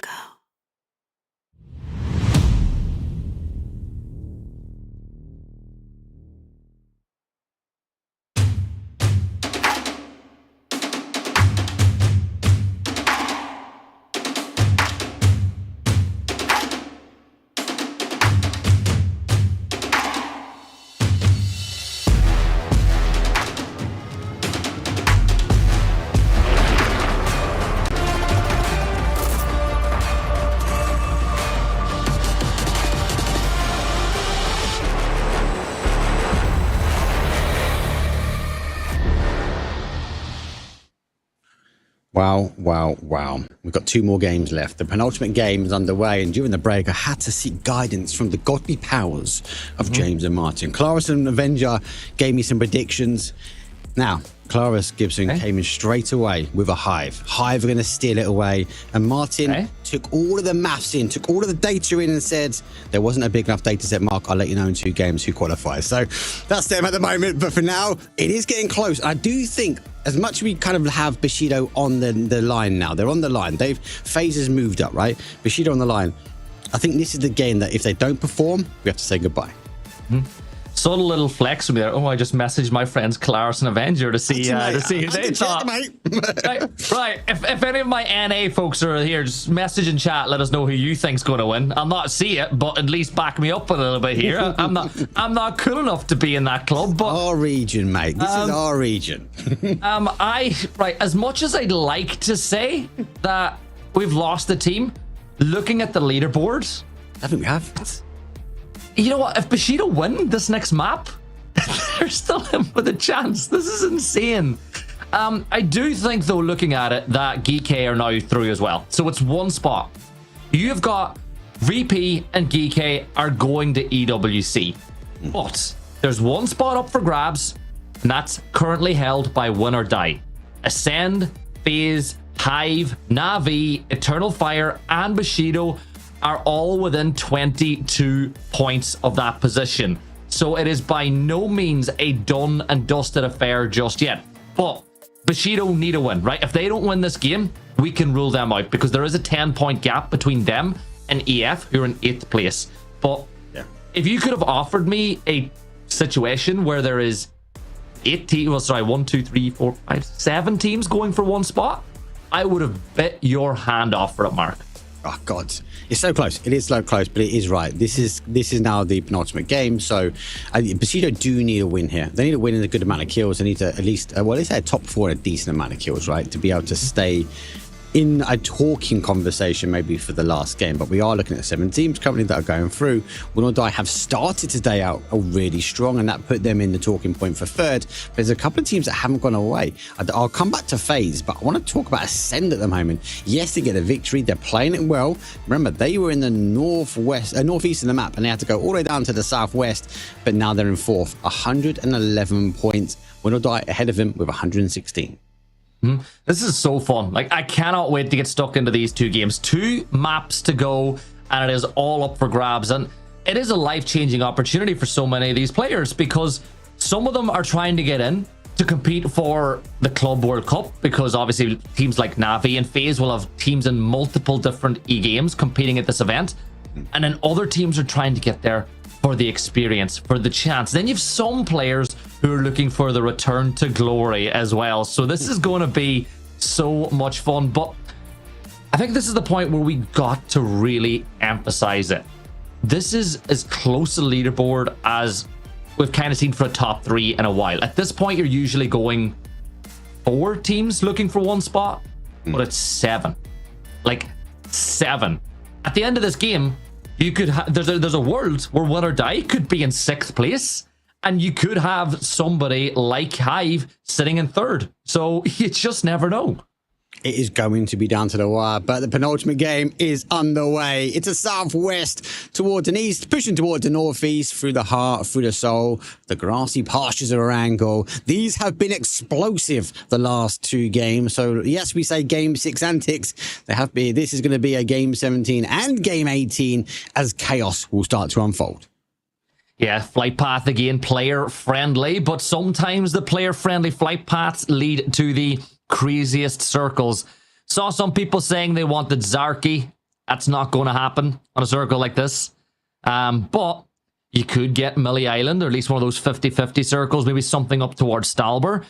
I know that if you're one of the teams on the periphery, specifically Win or Die, who hold 3rd place, you want as simple a circle as you could see. Something basic, something with no added spices as they drop up towards South George. And then elsewhere, you look at Bushido. They're really close to FaZe Clan as well. And Bushido, they're the team to me that need this game more than anyone else. I said it before. They don't get a lot of points in this game, and their race is run. It's too close to the wire. Like Bushido, normal drop for them, so no change, no ults, no hot drops just yet. Okay, there's no chaos on that side. But we get a quick look at the map. We can just see it sort of pass by your mini map there, as it has gone towards that kind of north to northwest. It means Bushido out of the zone. It means they need to think about how they work their way in. But with their extension now towards shelter, they need to take the time to go get the loot from underneath. They've got some cars, but they're going to have a lot of teams working in from the southeast corner. FaZe got to aggress up. They've got to pass their way through. Eternal Fire will mostly move to kind of that hill, that potato mountain, as we call it, and then try and play on. And a lot of these teams now, Gibson, might be looking for that kind of E-pickup, trying to get towards that north side of the river as well, because there's been an element of safety there early on. Did you see how quickly Gedrock secured Cube Compound as well for Win or Die? He was on that one like a blink. Red line not too far from center as well. But if you were to look at my early shouts for teams that are not going to be too keen on that circle, I think FaZe Clan are happy enough. Like, yes, in an ideal world, they would want to be really a lot closer to the center. But if they play as a full 4, they can definitely use the edge of the circle and work their way in to get a ton of points on the board. But turn your attention to the northeast. Kiliakai, Braxco, Ascend have to go really north with this rotation, and I don't think they can take the risk of cutting between Stalber and Yaz. I think you got to go all the way up and around for the safest rotating as possible, and then build your game for them. And Bushido, the team we just spoke about, saying we desperately need something from them, they have E-pick-upped within the first 3 minutes because they want to get into the circle without losing anyone on a rotate. Yeah, And X marks the spot in the middle of the zone, and Slam G will show us on the other side of the map where they're going to be rotating. I think this is key. Any rotate here is key. High ground here from Hive is not a bad stopping point as well. They're going to be able to look over the water. Win or die, South George for them. They normally play for North George, but obviously with this flame path, they've extended to South George. They've pushed over to that kind of Q compound. That's to be such a good spot, and it's pretty much near the middle of this map. So even with the next shift, if the water store remains, they're in a topic of conversation because they're now the ones that have the team chasing. Who's hungry for it? Well, we've got Ascend, FaZe, Hive, Na'Vi, Eternal Fire, and we'll wrap it up with Bushido, all looking to take their spot. I think it's still crazy that after what was an incredible start by Win or Die, even though their per point per game performance has taken an incredible knock since the first two games, they're still in third because all the other teams keep tripping over their own shoelaces on the way into that top three. And if you want to get in, some people say there's luck involved. And yeah, to be honest, there's always going to be luck involved in any situation out there, right? But you also make your own. All the hard work that Win or Die put in over the previous 2 days is another reason why they're in the top three. But they're getting a couple of breaks here with the fact that nobody else is getting it. And there's a little cube drawn on the map by VP. So that's the zone. That's where they think the zone. That's where they think the next zone is going to shift to, right? Really interesting that we can see obviously their play. They're going for a little bit of a split here. See the line in the middle. That's really hunkering down. This is such a good add to the observing because it gives us such an insight. Like you can see Beamy, Lucrux, they've tagged the bridge. Is that them going to try and now hold off the bridge, hold off the push? But a good indication of where they think the zone is going to shift to. They're expecting it now to shift more towards that sort of north side, and they're looking to try and hold the teams out, pushing in over that bridge.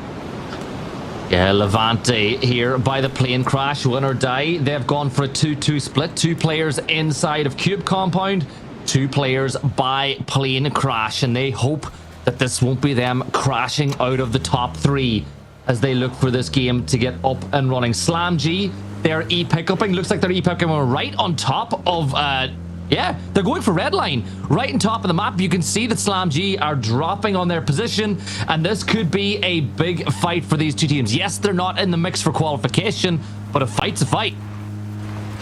Fight is a fight. We've got a quick look there at Ascend. The normal rotation for them is around the outside edge.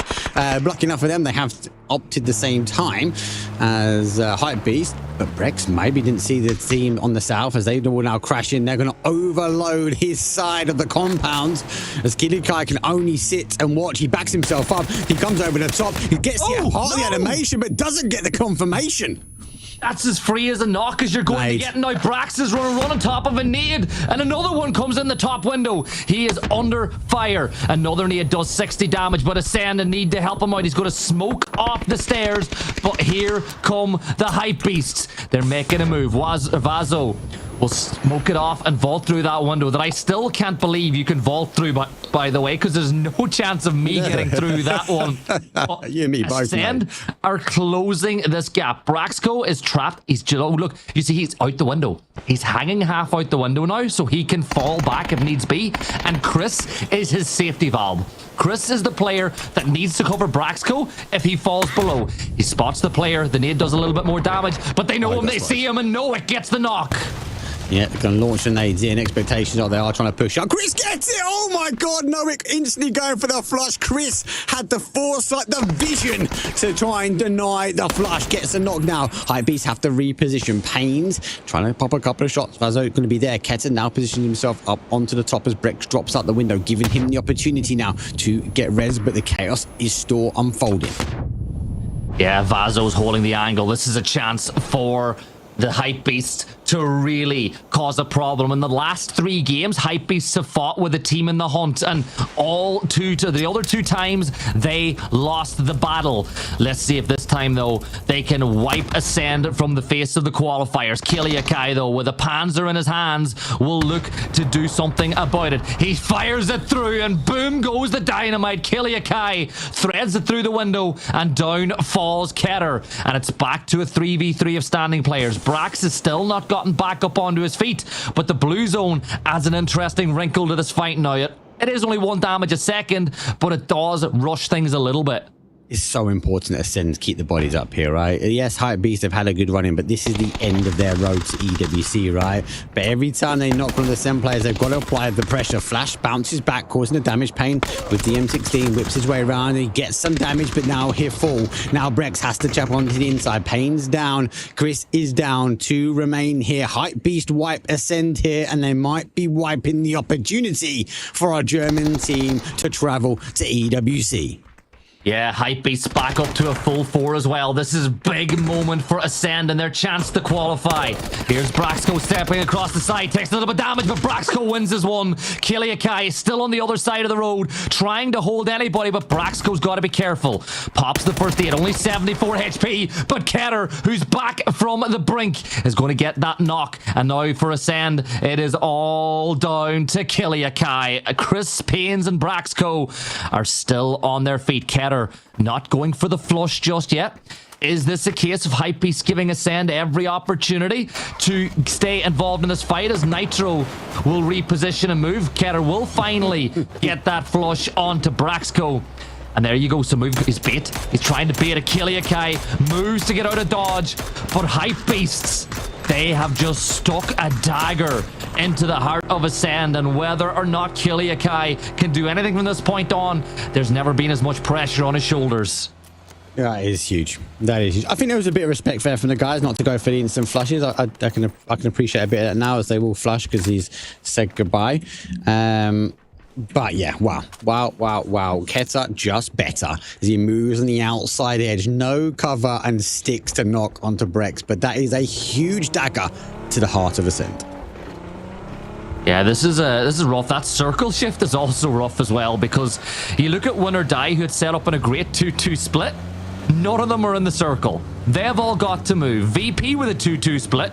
They're looking a little bit better for their situation, but I think FaZe have got to capitalize. FaZe and Bushido, if they play their cards right, up on the north, can make a really good game of it from up on here. And I'm looking, Mark, a lot of high prio positions haven't really been taken yet, and you just see like Vuptrox are grabbing some, Fairy Tail are as well. A lot of the big names are down in VP. Well, they could be out here too. Beamy takes a knock. Vorpal Swords trying to do some damage onto the Polar Bears. They are. Oh, great shots come through. Luke Fox, though, to be that will fall. They've got 2 bodies down. They're going to reinforce the position here. Vorpal Sword, though, with a final body too far away to help. But there is more danger. Win or Die hearing the call to Rain to go for the crash now as they start to move their way in. Yeah, Corexi will confirm out another kill for VP. Comfortable on the top of the leaderboard as Win or Die will rotate on by, but you can see Gunfire being sent hello my bad's way. So he's got to be really careful, right? You don't want to fall, so he waits for the rest of his team to get a little bit closer by, but the problem is Gedrox is very isolated now as Redline will park themselves up in by these twins. And I think, yeah, just send it back up, Redline. Don't take this fight with VP. Let them have it. But look at Modic. Look at this. This could be really bad for Gedrox. This could be very bad. Yeah, it is. Gedrox down. And just strong. Critics for the kill confirmed. Didn't know the other body there. Bomalovo gets Snapex down as well. If Win or Die get into the EWC, they have stumbled across the line. It has been not the day that you would expect it after a big game 1 and 2, but with 3 players still alive, you can tell by their rotates that they're going to play a little bit more passive from this point on. They're going to rotate back outside the circle and come in on the southern side. This is a brave shout for Win or Die. They're going to the south side of the circle, Mark. They've crossed the river again. This could be a gamble. This could be a really big gamble. Sometimes gambles pay off, though. Do sometimes pay off. Rob Jocks, though, I think they're just making their position known at the moment. So I was just kind of trying to figure out exactly if that highway back towards Yaz is free or if anyone's kind of sneaking their way around. As most of the guys need to position. I'm kind of interested in that phase. Like they didn't really get contested. They shifted south, and I thought some teams might play into that kind of T junction, but they didn't. So they was able to take an arguably a good bit of space because we've got water on the south. The question I've got, Gibson, in 34 seconds, is it going to shift south again, or are we going to see a team like FaZe find themselves now in a really strong position to close out? Well, they're getting good at the right time of the night. 2 games to go, and they are not far off third at all, and they've got a really good position inside this circle. Win or die, have E pickups from inside the blue, and this is a vital call for them as to where they land. Currently holding third place, but that grip is not as strong as it was a little bit earlier in the night. Circle shift, Mark. What are we about to see? FaZe Sundays. Oh, no. No. Okay. Oh, my God. Right. Well, I've seen this before, and it ended on the bend just past the bridge of the center on the west. It's chaos, and we need it, though. For game number 17, FaZe need to get moving instantly in the cars. They know they need to get some position. E pickups being called as well, as we've seen teams whistle on over the top from Bushido. It's going to be a race for some positioning. It's going to be some hard cover hold, and I worry for teams like Voptrox. They're on a huge split here, and teams will be looking at this compound close to the bridge as an opportunity to take.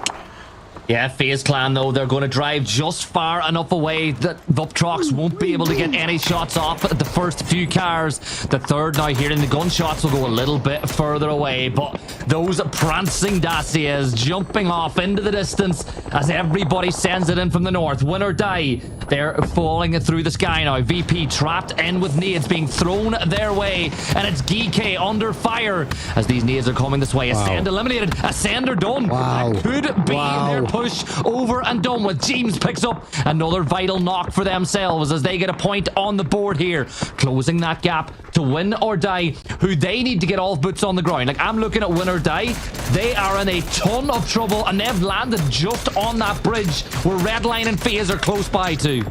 He ascends, can only shoot shots over the top. Redline, not getting caught. Vante gets a kill. And the trolls under the bridge causing damage. Trolls in a good way, by the way, people. But they will, even just to let everyone know they're here as well. Why not? Let's send up a flare into the sky. Bushido looking for this as well. Now, I think they have to divert away. This is a good position as well if they can get themselves into the bowl. But there's a lot of guns. As Bushido look to try and take the other position, there's a miscommunication. And it's being fed at the moment. Some boots in the ground. Vard gets one, but shots in the back from Hypebeast. Yeah, Gustav gets another knock onto Hypebeast, though, because FaZe are starting to activate. The pressure cooker is rising. The temperature's getting hotter. Win or Die with 3 players up are entrenched now under the bridge, and I don't even know where they go. We're going to see a swim across, try to get some presence on the other side. And do you know why they're doing this? Because they don't want to be as close, or they don't want to be in a position where FaZe can get line of sight. So you split across, you hold a little bit more ground, you get yourself right up into a position like this, Mark, and you stay hidden. Do not move an inch and try to get a couple of placement points, and maybe some teams will come onto that bay. But this is a rough circle. This is such a rough circle for these teams to deal with. This is horrible. This is horrible. And it's a penultimate game. We've still got one more game after this one. Hive crashing away. And don't forget, Colaris is going to say they're climbing to victory at the moment. Well, they're looking to get the final player now from Vorpal Sword. Hopefully, they don't step on the landmine now as the zone shifts on back, and southeast we go. Na'Vi, when we're looking at the zone early on, thinking they're going to have to rotate to the north, but they keep on getting gifted. Another E pickup. I think I've seen about 6 of them in the sky this map so far, and this time it's Fairy Tale. But will it be a happy ending for them as they take to the sky? Voptrox, they're crossing that bridge on to the north as Bjorn will find a knock onto Nitro. Worth keeping an eye on that one. I think Hive pushing up here as well. Oh, this is a big fight. Voptrox with the 2 players up and a knock onto Hypebeasts. Let's see if they can get a few more points. Oh, great nades. Those are really good nades from Noak. They are huge nades from Noak at the moment. Huge. For now, they have to keep holding. FaZe, you can see him on the rotation in as they need to try and find a position as well. And I was about to say they should pull up at Bushido. They do. They get the clear confirmation. Hypebeast, one down. Hive looking to look for the fair party. They need an opening knock, and that's it. That's the opening knock. Here comes the util dump. So they've got to get pushing. FaZe getting gifted. More Fairy Tale go from the skies. 14th place for them. But FaZe again ringing the bell of points. And Win or Die were doing their best to steal some of them away, but it's not happening for them. Hive with only 1 kill on the board, but you've got to push onto the hype beasts. This is a team at the weekend. Leosh will pick up a point from underneath the bridge. But Hive, they need these points as well. This team is still in with a chance. And of course, you said, was it Kalaris that said he thinks that Hive will get it done? Well, they've got to, if they can clear this out, they're in a good spot. But let's not forget about Razor. You look at that other member of Hive, Schengen. He's in the exact same compound at this moment in time as Razor. And I don't even know if he knows, as Marco gets a big knock on the FaZe Clan, who have a couple of points on the board. But Eternal Fire, they can't crash this. They're too far away, and you don't give up this compound, this garden compound, for a couple of points on the FaZe Clan. You just can't afford to do it. They just need to keep the bodies up at the moment, right? Slam G, Arctics is the final player for them, just pieced apart like a free meal of CS. He now holds the outside edge. Final player for them needs to work their way in. This is such a good position for FaZe. 6 kills, 3 bodies. We saw what Free could do in the last, as they will share out the meds. They will cover the spoils of war amongst them. As the rest of the teams, well, they're going to be waiting. 22 seconds left. Phase number 4 should become phase number 5. Do we see a heavy shift back down to the southeast, or do we see a little bit of water remain in? The 6 kills garnered by FaZe Clan are enough to get them in level with Win or Die, but Win or Die did pick up a couple more kills for themselves as well. So there is still a buffer between those two teams, but that buffer has been worn down to what is basically a sheet of paper now. Hype Beasts still in the gas station, the blue zone, about to evict them from this position. But FaZe Clan, they're spreading the love. They're giving some nades to each other. They're picking up some mollies. They are getting themselves ready for war. They are getting themselves ready for war. Now, it has shifted back, so we still have a little bit on this north side. Spiro, well, he gets ready on the mortar fire. CS won't save the day when it comes down to 4 hours, as he had a little sneaky neighbor, but that won't be anymore. GK don't need to move. The guys from Win or Die don't need to move, and neither do FaZe. But you got to feel like the loser out of them 3 has to be Win or Die. They're in a position they can't get as creative as they want to be, because they'll have teams around them keeping them underneath the bridge. And Na'Vi are moving towards FaZe Clan. 2 teams who have battled for years now, who are both on the outside looking in. And this could be a massive fight. If Hive... Honestly, if Na'Vi get a knock or 2 onto FaZe, Hive have to send it in. Hive need to crash that position to maximize their potential of getting points. So it could all explode on the eastern side in just a few moments' time. And I don't see anywhere that Na'Vi can go other than towards FaZe.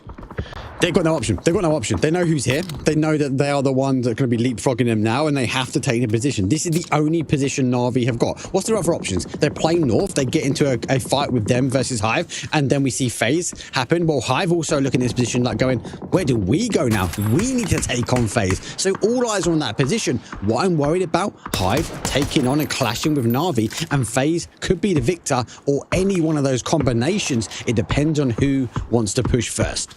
Hive need to show the discipline to come in third. They need to wait for it to kick off. Now, Quizzy, he can see Dante. So, Dante, what I would do if I was you, get out of the building, go to the other side. Because an opportunity is about to arise as Hello My Bad is going to get another point for Win or Die. The 3-man are doing well, and another point has been gifted to all these teams as they continue the hunt for the top 3. Here come Na'Vi now, right on the edge of the front line. FaZe are in the trenches. They know. Trenches are hard to push. Here we go. Nade's going to get pulled. This could be big. It's the opener. And Ferris, he throws a stun. But here come Hive. No. Hive, why are you pushing now? You had to wait a couple of seconds. And now Na'Vi are tearing them asunder. And FaZe Clan have just been gifted a monument monumental opportunity. Well, nades are going to come through, but FaZe can't leave because there's no pressure on Eternal Fire. They start climbing. They start trying to make the push down towards FaZe. They get caught. Na'Vi have the freedom of movement to launch the nades. They need them to take a few more steps forward. They need some help from the Eternal Fire if FaZe want to see this zone out.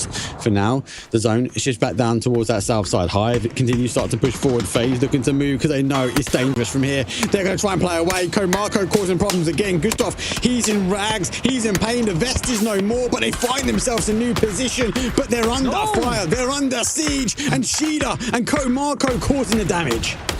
They found themselves a position, but it's not a good one. Marco needing help by Na'Vi sprinting up over the ridgeline. FaZe could have stayed. They could have fought, but instead they've flown away. They've given up the ghost and they've been deleted by Na'Vi. 7 kills for them. FaZe clan. Sometimes retreat is not the right option. Oh my God. And that is an opportunity. And what the hell are GK doing? GK are now pursuing what the push was. Na'Vi had to play that way. They had to play the card. There was no secret move about that one. They are able to get the final kill though, but it was all down to Eternal Fire and their whole. GK now continue to hold the higher ground, but they have lost the zone. It has played down towards the south side. We have a little bit of water, that corner that I spoke to before. This is where I've had a zone end, and it is brutal. Why? Because that southeast corner is deny. Everyone needs to work their way to the riverbed. Everyone needs to try and have an element of cars or deployable shields, and it's down to the timing from Eternal Fire, the timing from Win or Die. When do they activate is up to them. And Eternal Fire have been, you know that meme of the guy in The Simpsons in the corner and it's kind of like, do something. Eternal Fire been so quiet this game, but the opportunity to be quiet might not be here anymore. The Mad will get that opening knock, and now GK are gonna, wow, roadblock, absolute roadblock on the bridge. But Win or Die, this is a big moment for them as well in this battle with GK.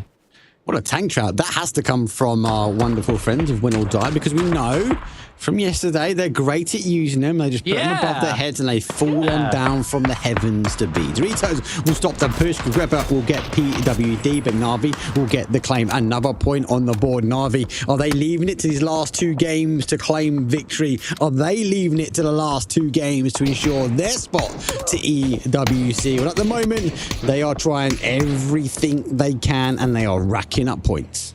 I want to formally apologize to Eternal Fire as well. They have 6 kills on the board. They have been busy. I've just been so locked in on what's been happening on the other side of the map. So, Eternal Fire, please accept the humble apologies of this caster. Hello, my bad, says to Spiro. Please accept my gift of a fragmentation grenade as he will take Spiro down. Na'Vi now turning their attention this way as Defex goes down to the blue. And not a point went to Na'Vi. It was more for Win or Die. Mark, all 4 of these sides are battling for 3rd place. What an ending this could be about to be. This is going to be insane when it comes down to it. Win or Die, they tried to get that provision back up. Eternal Fire now activate as they work their way around. The depth charges will cause a lot of splash damage, but it's only cooling down. Marco knows how to light things up as he'll get Levante up. Na'Vi make their positioning, but don't sort of rule out just at the moment rocks from Hive. If these guys all lock horns and start fighting, he can potentially pop up, if unseen, undetected, and cause some big problems. 8 points in the bank so far for Win or Die. 11 for Eternal Fire. And on the other side, Na'Vi with a bunch of their own. And Hive with just one sneaky little boy. Rocks in the water, swimming his way to shore. And maybe swimming to just keep his team afloat into this race for the top 3 position. The Mad will peek around the corner. He's dancing. He's trying to bait the peek from the other side. If you peek, don't be surprised to see Rocks, because I don't think Hello My Bad has any clue that Rocks has just touched the shoreline. Well, yep, Haleosh does, and that's another point for Win or Die, and that's 10 points that they are on in this matchup now. This is going right down to the wire.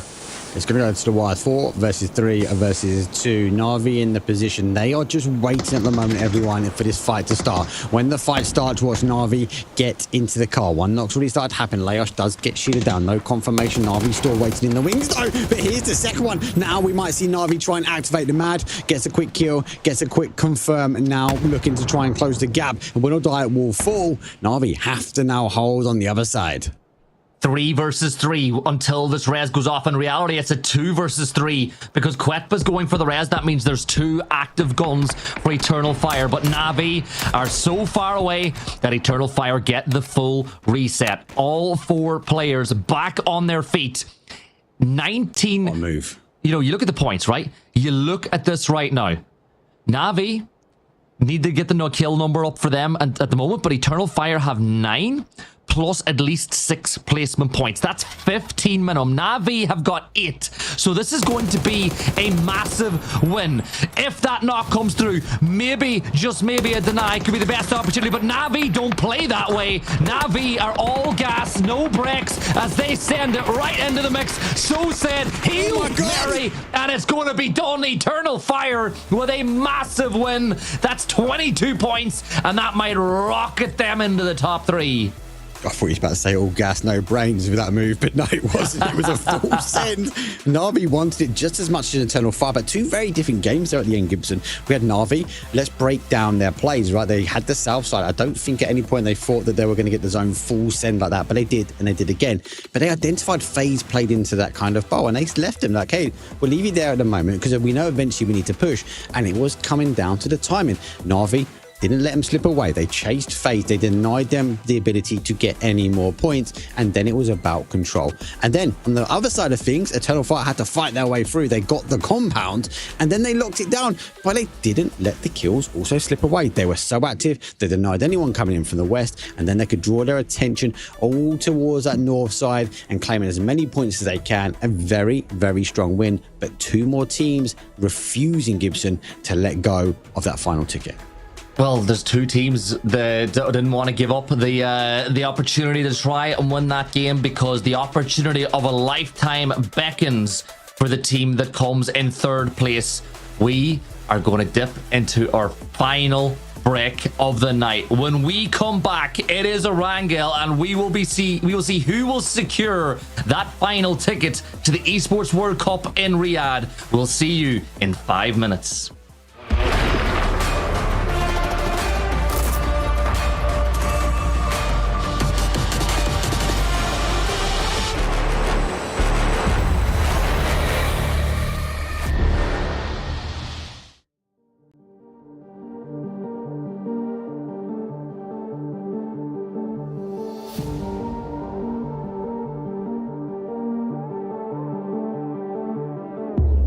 Come into my world if you wanna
Oh my God. Every game this evening has been about us hoping to lose a team when it comes down to that cutoff point, to be out of the conversation.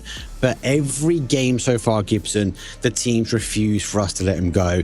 They want to be a part of the party. They want to be on the flight towards EWC. But unfortunately, it is the final stop on the road to EWC. It is match number 18. We can only take 3. And as I said before, and eventually GK got on the same page. 2 spots already done. We're only looking for 1. And everyone's still fighting for it. The only place that is hotter than this lobby right now is Riyadh, where EWC is going to get held. It is insane. We still have everybody from 3rd place all the way down to 8th with a chance of getting into that final spot. And I kind of said it to you. I think that if you look at these teams, it is win and you're in. Win or die, Eternal Fire, Na'Vi, or FaZe Clan. Win and you are in. Hive and Ascend need a win with a bunch of kills on the board, but it is all a possibility. But I still think Win or Die are just doing enough. But Mark, the only thing separating them from Eternal Fire now is the tiebreaker, because they're both on 126 points. That's the key thing. That is the key takeaway now. Win or Die, 126 points. Eternal Fire, 126 points. It is insane. Look, you're right.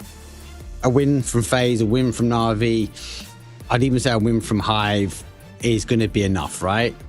With a handful of points. I think Ascend need a bigger game. I think arguably we can let go of Bushido, maybe. They need not just a win, but a huge amounts of points. And at this point, they've got the skill set to do it. Let's not take anything away from that team. They have the definite skill set to do it. But it's the last map. It's on the last stop for road to EWC. And every time we're getting close to this one, it is heating up in the kitchen. And I don't know if Bushido are going to be able to get the flexibility to do what they need to do, because it is going to be chaos now. Yeah, I think for Bushido, they would need 30 points to win this. And I don't it's just not realistically going to happen, because all these other teams are going to be picking up points as well. Like, desperation becomes a powerful drug for a lot of these teams as we get into it, because the pressure that is on these players right now is insane. And speaking of pressure, we had a conversation during the break, right? FaZe Clan, they were in that fight with Na'Vi, where Na'Vi were pushing and they'd elected to run away, and they got punished for it, right? And we can't criticize the decision, because at the end of the day, there's insane amounts of pressure, and they made a call and they got to stick by it. I was under the mindset that I would have liked to have seen them stay and fight, because if they got a knock on the Na'Vi, the chances were that Hive would re-engage with them. But instead, you were under the mindset that they were going to go into that dip and hope that Eternal Fire would hold back Na'Vi. And in the end, both teams just threw all their attention onto FaZe. Yeah, look, you're right. There's a couple of things. This is a pressure cooker, right? This is extreme. They've had zone shift away. If we think about FaZe, they've had to follow the zone. Their rotation from the north side of the water to gain that spot, take it away from the side of Bushido, then to defend the pushes that were coming forward, right, were huge. They knew Na'Vi were going to come over, and Na'Vi had the ridgeline to continue dumping utility. So in my mindset, actually pushing to the next dip is a risk, but there could have been a reward there. Kai didn't quite put up. Na'Vi got the freedom because Hive weren't applying pressure on the other way, and obviously there was a bit of elevation that we saw from Eternal Fire. So FaZe, unfortunately, were going to say goodbye. I think for FaZe to get out of that situation, they really needed Eternal Fire to fixate and focus in on Na'Vi, but there was too much of that ridgeline. The zone wasn't going to give that to them. So it is what it is. It is going to come down to the last game. If you're a FaZe believer, you got to believe all the way, because as I said before, we've only got one more spot. Well, now, yesterday, we saw Ascend claim victory at the very, very end. They're going to need to do it again today. Hopefully, they've got what it takes. They unfortunately got punished massively on an early rotation. And a lot of these teams, Gibson, will know, especially with these style of zones, that actually Ascend are going to rotate that way. That's how they play. Are we going to see another hype beast? Are we going to see someone else potentially try and close an avenue? This would be the game to do it. It would be insane if hype beasts were to go ahead and do that one again, but a team that we need to talk about more after that one is Eternal Fire. They moved into J Compound and they held it like their lives depended on it. I said at one point that, they were a wee bit quiet, but it's because we didn't see a lot of them. But they picked up a bunch of kills going into that end game.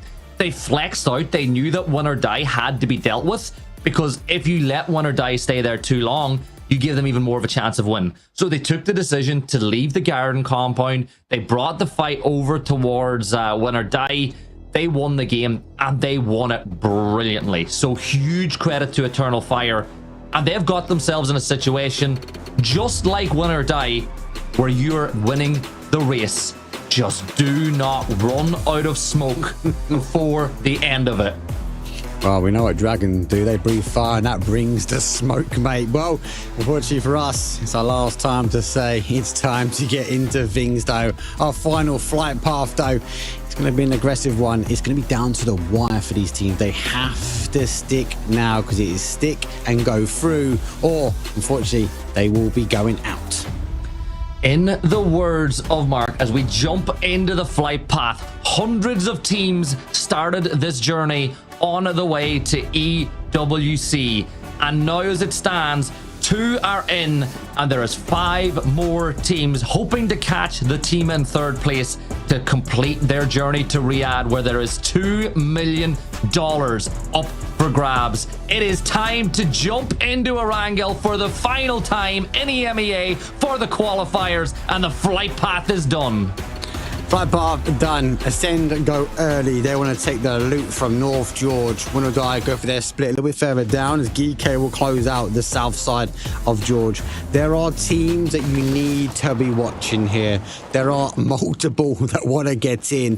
GK, VP, they're done. Like, we can say they've punched a ticket, well deserved. They fought all the way to get through, and arguably you gotta look back when it comes down to the older group stages. GK, they found themselves in just scraping through on 7th place, but and VP topped their group stages as well. Now VP looking to confirm out the top of the table for the grand final. So consistency is key, and this is a team to keep on watching. If we can bring the map stream up, there's a couple of interesting wrinkles. One of them being the fact you got a hot drop, but look, I just wanted to point out, Ascend have dropped North George, and look at the circle. Those are massive things to keep in mind. This Slam G fight between Redline, it's just a bit of fun to finish off the night to try and get some points. But Ascend and Win or Die are so close to each other, and I think that's a very focused decision from Ascend. I think they dropped here because they know that Win or Die are the team that you can try to get closest to, because they're currently the team in 3rd spot. It's going to be difficult. On the south side, though, you can see Vorpal sort of taking a few shots of FaZe, but it looks like they snuck away, so we can stay at this one at the moment. I was worried that Vorpal saw we're going to cause some chaos, though, for FaZe as they do regroup. Boostix, though, will get Nate looked down. I'm just sneaking his way down. We'll hear the drop, though, as the Uzi, well, it's going to swing its way around and then go back. And then the guys will have to pursue. Boostix pays forward, though. Good play. Uzi is there in hands, and Boostix, though, whips right to left, and he puts another one of red line down. Yeah, now Zico, the target, the iron sight. Oh, it's Magor. I thought for a second Boostix hit a worldie with the SMG, but Magor didn't do bad either. A headshot there will get another knock onto that fight. But let's look at FaZe Clan. They went out a bit early, Mark. And for those of you who haven't seen the leaderboard just yet, they are just 9 points away from Win or Die. 9 points. That is not a lot at all. I said it before. FaZe Clan, Na'Vi, Eternal Fire, Win or Die. Win and you're in. A win and you're in. That's going to be the motto for this game, unfortunately. The rest of it, it's going to be chaos. Slam G looking to try and finish off the evening with a bang as they go forward. Nod gets the shotgun, swaps over, gets 2. The ace, though, will put Lurex down. Artix is down as well. And Redline refusing to go out clean. Yeah, they're making way for Naughty here as he steps out with a shotgun once more, but Slam G win the battle for Severny at the very end. And let's just take a moment of silence to appreciate Redline and their efforts over the last few days. That's a good Whoa! point, right? 1 second. You give them 1 second silence. Yeah. Right. Let's make a good point, right? They've worked hard. There's a lot of blood, sweat, and tears that got them to this point, right? They deserve to go out with a bang. I'm going to tell you that. No silence here. But it's a good point. A lot of teams. This has been a long road. This is a long road. It's obviously in the center of the year and a focal point for a lot of these teams and players to show what they can bring to one of the biggest stages, right? And a lot of these teams that fought their way through here, they didn't come in at close qualifiers. They had to duke it out like every other region in open qualifiers. We're talking hundreds of players, all signing in with their team to ensure they get enough points on to progress, because every stage was half until we got to this point here where we only take a top 3. Yeah, and now a lot of these teams are making their way into the center of the circle. Win or die, going for a 2-2 split. They're the team that currently have 3rd place in their grasp. Eternal Fire are currently rotating through Rozhawk as things stand. They're level in 3rd place, but they're moving into an area of the circle that has already got a lot of teams in position. So Eternal Fire have to be very careful with this rotating. It's better to be in the circle and in place already than trying to force you in. And I just want to point out, as Shilla picks up a couple of kills, this could be really, really big for Eternal Fire. They might just turn back. They might go and try to get these kills on the Vorpal Swords, and I think that's what Eternal Fire might do. They have to. This is what we're seeing with Ascend. They're being aggressive. They're looking for the fights. They're hearing the action. Like, this is not a game to sit back. This is not a game to hold the compound. You have to go W key down and listen for the shots. Make the pushes. Now we see the cross going through. Mogul sneaks his way through on the smoke wall. He's going to be able to get back and boost it, though. Draws attention back his way. Yeah, this is big for Ascend. They need the 3rd party and push every weak team they can if they want to qualify, and they need a big win while also outscoring all the teams above them. And I think for Slam G, they're not an easy team to push. Like, Boostic is a wonder kid. This is a incredibly gifted micro player. His talent is insane, so you have to be careful when you push a team like that. Elsewhere, it looks like Eternal Fire, they got a couple of points, and if those were confirmed, that means they are currently sitting in 3rd place. So does that mean for the first time tonight, the first time since game number 1 tonight, Win or Die are not in 3rd? Yep. But they know this. They will know this as well. This is going to be aggressive. The temptation to try and stop Ascend will be huge for them. They sit just on the outside, the precipice of the fight that's about to erupt again in Taverny. Hypebeast will climb the mountain out by Stalber, but Vorix is leading the drive in charge as he now peeks up and over the top. I don't know if Vezo's seen him. He definitely seen him now. He goes for that reposition as Noik is not there to support. Yeah, Vuptrox and Hypebeasts up towards the north by Stalber. Thankfully for Ascend, they're too far away from Vuptrox to bump into them at this point in time. Because those, as we said, those two teams have a habit of meeting somewhere. But this is phase 1. We've already lost 1 team, and there you go. Ascend pick up 2 points, and those are vital for them. They're still a long ways off set 3rd place relatively when you think about the teams that are in the lead, but that's a good way to start your day. And like, they're in a good position in the circle too, just south of Taverny. Like, if they see fights around them, they've got to push them. Yeah. Well, Eternal Fire, they're crossing the bridge now. They're literally on the doorsteps of Na'Vi as an element that they might crash in. The zone is starting to come closer yet. Ferris, he's the one the closest. He's heard the cars. You can see Na'Vi have drawn their attention back. Yeah, and Eternal Fire, they've done the right thing. They've tempted fate by going over, but now they turn back around and go the other way. Win or Die, looking on in. Don't forget, they all now know Ascend are the victors of the town, so they will potentially be looking if there's an opportunity to work their way in. Contestants, though, will hit a few shots to Eternal Fire, have to reposition. They go for a completely different angle now into the zone. I'm going to ask you a question. If Win or Die were currently in 5th or 6th place and they needed, they were a few points off the mark, would they be playing this 2-2 split? That's the question. Hive looks like they've got themselves a knock on to GK. This is another team that are not too far away. For those of you at home, they are on 114 points. They're 12 points off of what third place was going into this game, and this kill should make it 11. They need a big kill win if they want to get over the line, but every single point matters, and you just got to keep them ticking. But Eternal Fire, they've found a home. They've got themselves entrenched, but inside the trenches here. And I always worry about Bowls, though. They've got third place for themselves right now, but I always get a little bit worried when I see players in positions like this. Not a fan. I'm not even going to dance around that one. I'm not a fan. It's not going to be how they're going to need to play this game. They need points. Yes, they need to get themselves into a position where they're going to get in the top 4, right? But in there, when teams start pushing in, when we see the next zone shift, because it has shifted, you can see a little bit still on the outside edge, has shifted more towards that west, like, they've got to get out of here. And VP already looking to try and close them in. They're getting back in the cars. They might have just narrowly missed safety there, because if other teams were around, if the zone played a little bit more back to the east, they were not getting out of that dip. Win or Die are collapsing on Crossroads.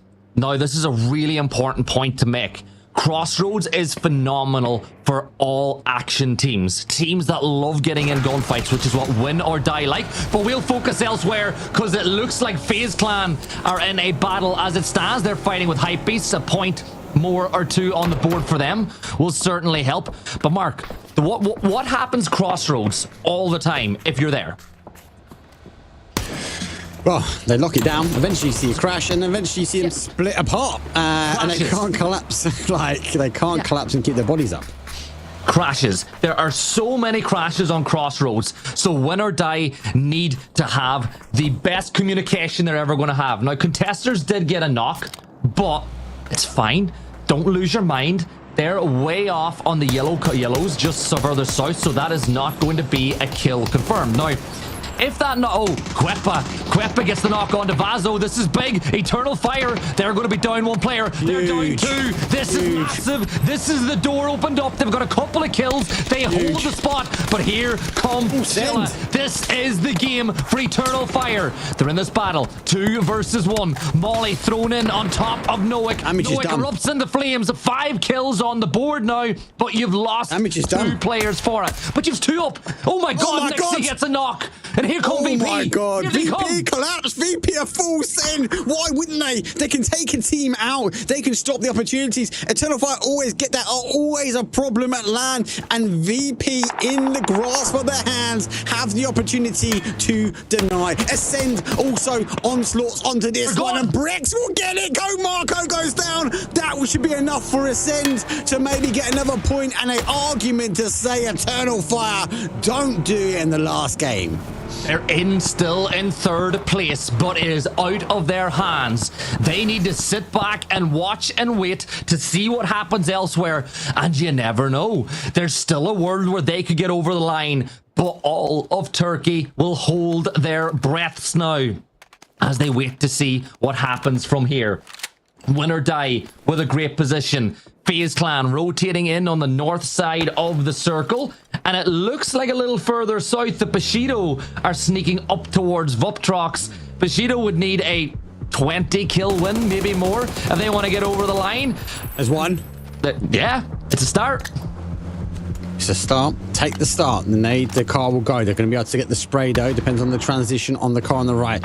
There they go. Vorax has to turn away from the danger. Bushido are chased them down in the car. They're refusing to let them go, and that is why Celtic gets Vorax down. The car will whistle on into the abyss, but for now, Bushido find number 2, and now they know where the next target is. And every single fan of EF might just be switching their allegiance to the other Turkish team for 2 reasons. 1, a massive win, and I mean massive, and they could still get in. But 2, they could do them a massive favor later on if they push on to some of the other teams that are in the hunt. But Win or Die in Crossroads, close to center, and Warehouse is free. Now, you'd expect VP to maybe move up towards that section of the map, but I'm looking at all these potential fights. Hive are not too far away from Navi, just by shooting range, and a little further south. FaZe Clan, not too far away from VP. But all eyes have to be on win or die, Hive, Navi, and FaZe. Like, it is a massive fight for the victory to get into the top 3 for all these teams. Yeah, I think we're going to see a little bit of calm now, right? Oh, what says that? We'll see a little bit of calm. Most of these teams have got a position at the moment. It's phase number 3. We know it's going to play away. Fairy Tail now a problem for Team Ascend. Why? Because they can live here at the moment. Ascend fully in as well. But the temptation will be to go try and launch some nades over. And that's maybe where we see Win or Die looking towards the Northern Star, because the stars might fall if Ascend step too far. This little ditch on the other side of the road is so vulnerable to nades and blue zones. But as you can see, Braxco is the forward point for Ascend, does not have any. So you might just see him go and reposition, try to find some nades of his own. Ascend have 3 kills, but they need a huge win to get in, because as we said, all the other teams that they're chasing, except for Eternal Fire, are still alive and well in this battle for the game. And I think they need to take this fight to Fairy Tail. Maybe Pains can wrap all the way around to get an angle from the other side, and I think that's what they're doing. If you look at Pains, he's wrapping around, scouting, but he sees the car. So he sees the car.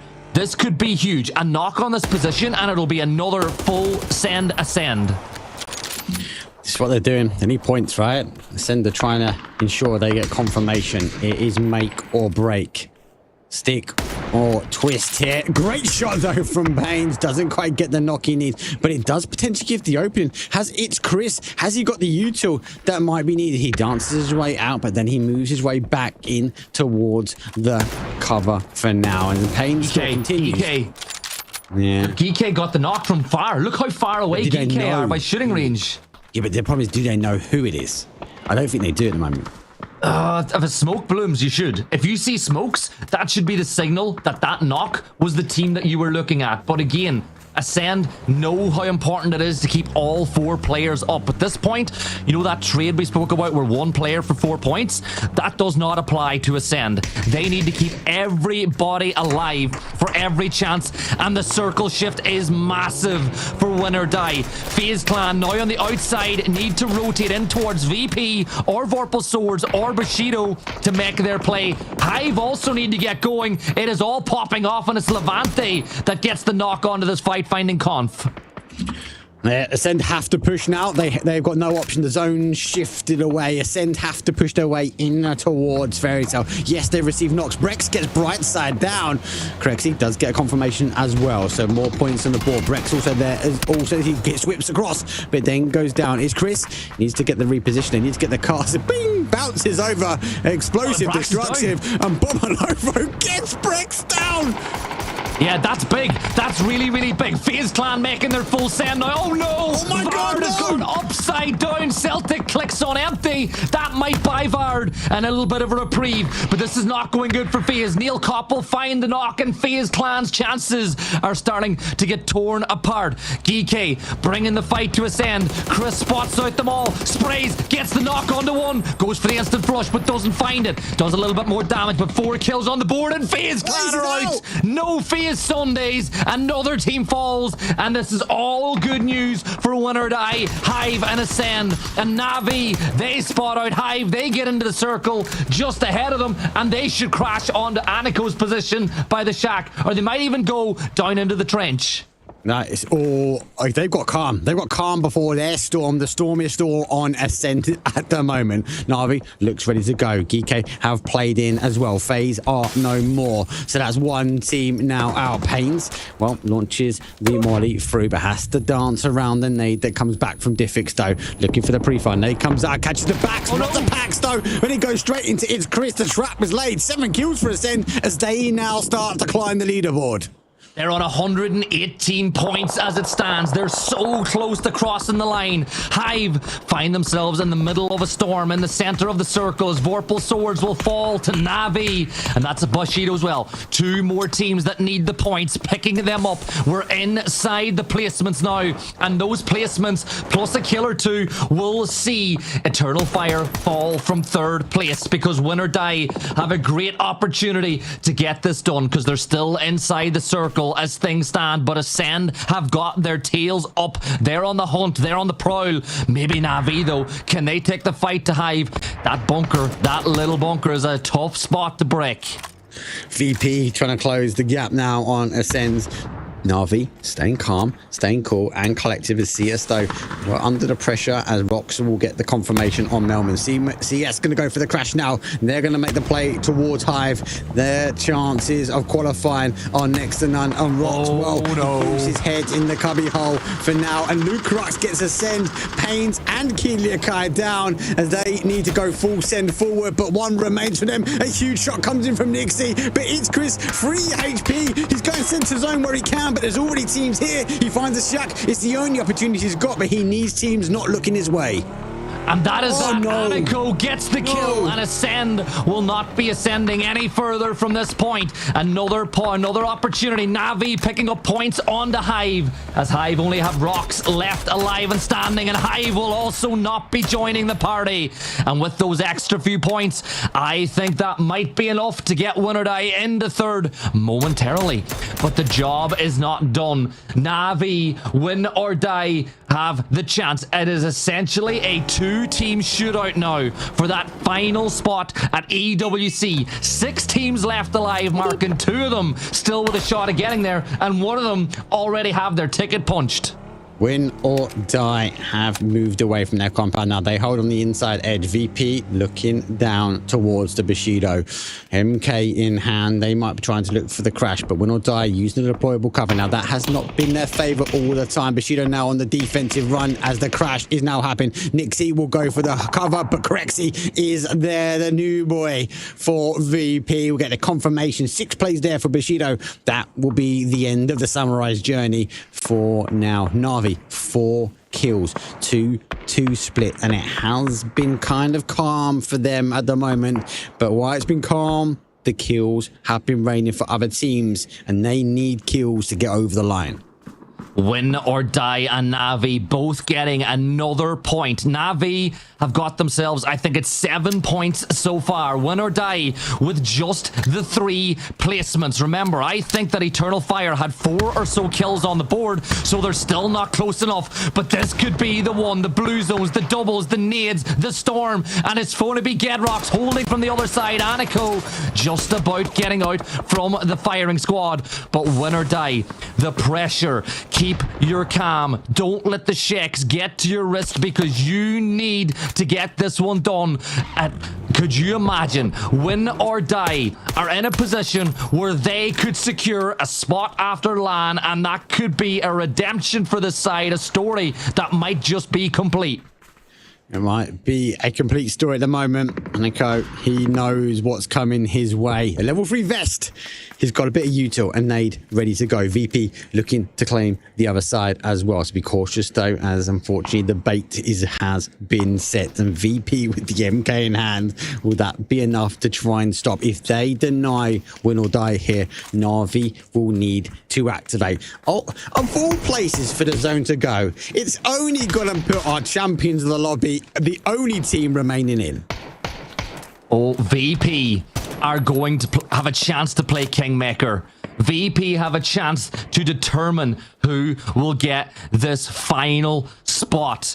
Do you want to help Win or Die? Do you want to help Na'Vi? You might not want to, but you will have a chance to help one of them.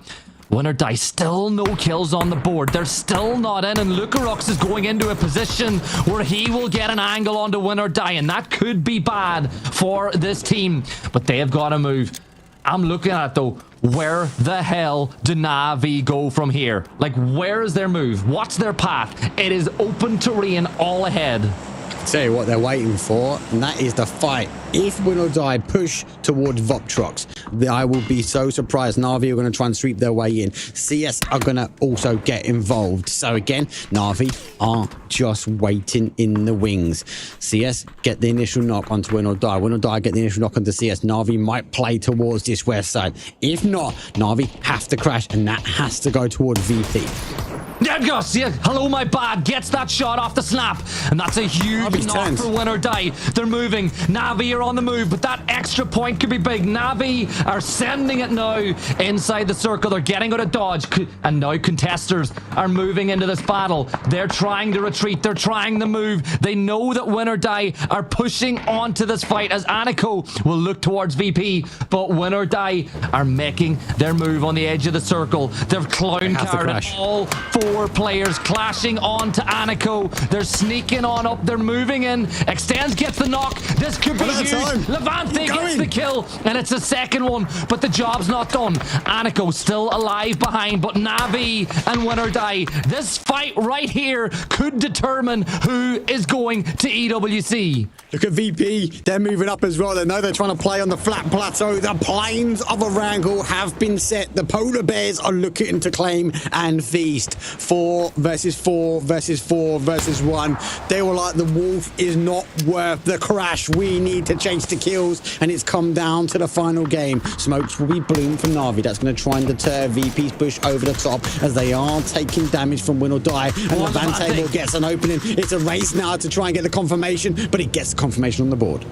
Win or die getting closer. My heart can't take it. Navi or win or die. Which are going to get over the line? Both of them would deserve the spot, but win or die are sending it to the shack. Navi could be a knock or two away from securing their spot, but Beamy is the target. Beamy gets one. Here's the spray, but Beamy falls. Hakatori confirms out a point away, but VP are down to a 2. So said gets the knock on to Leosh. It's a 4v2, v2v1. Navi, a win might just be enough, but for win or die, they're in a shack, in a compound. Navi have a decision to make. This is the question. That was a risk. They lost bodies, but they claim the zone. Navi have a huge decision, and it surely is a crash. A denial here on win or die means the difference of a victory versus not. They're going to go for an anchor. They're getting ready in the cars. I feel Have bad to for push win or Vubtrox. die. I feel bad for Win or die. Vubtrox because we've just forgotten about him. And these three teams is like, we've got to focus on them. Vubtrox could be a swing back, but you're right. Navi for me have to push onto win or die. Take your advantage. You were 6 points behind. That's another 1. So as you were 6 points behind going into this game, win or die got 5. So that's an 11-point differential as it stands. And as you said, 7 nades on these two players. Level 3 gear. Navi need the win. A win for Navi, and they are in. Pops being exploded, but Navi are about to make their send. Is this EWC calling? Shots are going to get fired. Can he get the knock? He misses the first few shots, but Navi are coming. They're going to get some speed. This is big. This is big. Here we go. EWC on the line. All gas, no brakes. Boom goes the dynamite. Levante gets one. Levante trying to do it. Gets another one. Ferris will get it fall. Win or die eliminated. That might be it. Navi could be going to EWC unless VP get the win. Right, they've got to get the races as quickly as they can. Luke Wright's going full send. The car will be a decoy as he finds a new position. VP going to be there, getting the shots back on. They're going to crawl their way and extends. Well, will be res first. They're going to try and use the duo. This might be enough here from the guys. They're both going to exchange. VP get the opportunity now as it goes quiet to get close. The blue zone, well, it's going to be getting the knocks back, potentially in the way of VP. There's one. Luke Wright picks up Hakatori, looking for the second, but it's just out of reach. And they're set. Wait for match. But that's the 2 points denied on the win or die as well. So that's 2 points they're not going to get. This is huge. Can VP get close enough? They don't have the utility that they need, but they have the zone. And Nate is going to get thrown in, but Fairest will only take 33 damage. Navi, 18 points here for the win. Could be enough. Well, it will be 20 points for them to get over the line. Lucarux is putting the pressure down. Back up to a 4. Nade's being tossed off into the ether for Navi as they hunt that final spot at EWC. Corexi lands a little bit more damage, but oh, this could be really bad. Just needs to Corexi. hold. Lukarux, med. There's only one. He can med, but the more the util comes through, he has to try and stay alive. He has to get these meds timed. He gets the first one done. They have expelled huge amounts of utility to try and dig out Lukarux, but he will not move. Now they have to focus their attention back to Corexi, the new pickup VP. Oh, yes. Show him why he's there, and that's why Dragunov. Oh my, Corexi! Oh my God! The blue zone is closing as well. Corexi, the new boy for VP, with 2-1 taps with the Dragunov. This could be big for Win or Die. Are Navi going to get over the line? Or will VP gatekeep them from Riyadh? 54 seconds. This is a slow burn blue. The level 3 gear for Corexi buys him a little bit of time, but Ferris has the exact same. A sprint across, another res, another reset, another chance, another life for Navi as they attempt to get it over the line. Another big shot from Corexi does a ton of damage, but 2 players for Navi running out through the open, but Lukarux is on the side. He gets the knock on to Hakatori, and Extends will toss the molly back the other way. Another molly, another throw, another burn, but he doesn't have any first aids. He steps up, he's going to get knocked. Soset finds it, and Navi could be about to secure their spot in Riyadh. They look at the scores, they go full send forward. All he can do is Corexi call. We again. go for Corexi. Corexi holds for not much more. Done it. They were full, Done and it. that is it, Navi. It's a 20-point win. That should be enough, Gibson, for them to go through. Win or Die took the top spot, but when it came down to the final game, well, it came down to experience. The new boy Extends. He packs a punch as well, and Navi should be that final spot going to EWC. They are on 140 points. Win or Die came in third. They got a couple of kills. Third place is 5 points plus a couple of kills. I think that Navi have just got it done, and they will be going to Riyadh. What a win for them. And it could just come down to the little details. Getting those 2 reses off. You never know. Those 2 points that were denied by getting the res could just be what got it done. But whenever the pressure is at its strongest, diamonds are made, and Navi, well, they've got themselves potentially those tickets. We're going to, oh, Mark, my heart. Huge. My heart. There's a couple of craziness that happened, right? Let's give some kudos first and foremost to everybody that got to the top 16, right? Big GGs, well done. You are the top 16 teams in EMEA, right? You got to take that away. A top 3 is hard. But you have fought every stage half the way through. You always the top of the pops when it came down to it. So again, massive kudos to find yourself here. We can only take 3, so that means we have to lose some stars in the mix. And that final game for me was explosive. Ascend eager to try and take as much as they could, right? Their positioning, their way to go through. They were early to take a fight adoption. They dug out Fairy Tail from that position early on, which I thought was super, super key as well. And it was theirs to be made, but unfortunately, the early positioning for teams like Win or Die were really, really strong. But when it comes push to shove, as you say, diamonds are made under pressure, and Navi producing a wonderful one. Yeah, that is phenomenal for them. Like I said, for those teams, it was win and you are in. And you know for a fact that Win or Die were praying that Corexi could just keep hitting those shots. But Navi, they took it into their own hands. They knew that Win or Die had 2 players up. And all credit to Win or Die. They risked it all for that shack. They lost 2 players because of it. They secured the shack, but they needed more. They needed those explosions. They needed the bombs if they wanted to hold that spot. And, you know, you have to feel for them. Like, if they didn't get in, which we don't think we did, they did. We're waiting for the leaderboard to get in. It is going to be heartbreak.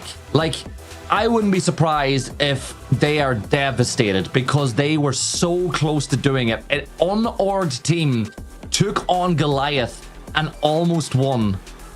But Navi, like, we've seen how good they can be internationally. They made a roster change. It's taken a little bit of time to get all the, I guess, what do you want to say? All the cohesion that you would need. But qualifying for EWC can really set this new look Navi up for success with Extends on board. And I'm so happy for them too. And I'm so happy for Extends to get the qualify for EWC on this Navi roster. So yeah, look, Great player, great pickup, and obviously we've seen like the conversations around Boostic, whether he was going there. Stage went in, Diffix parted ways.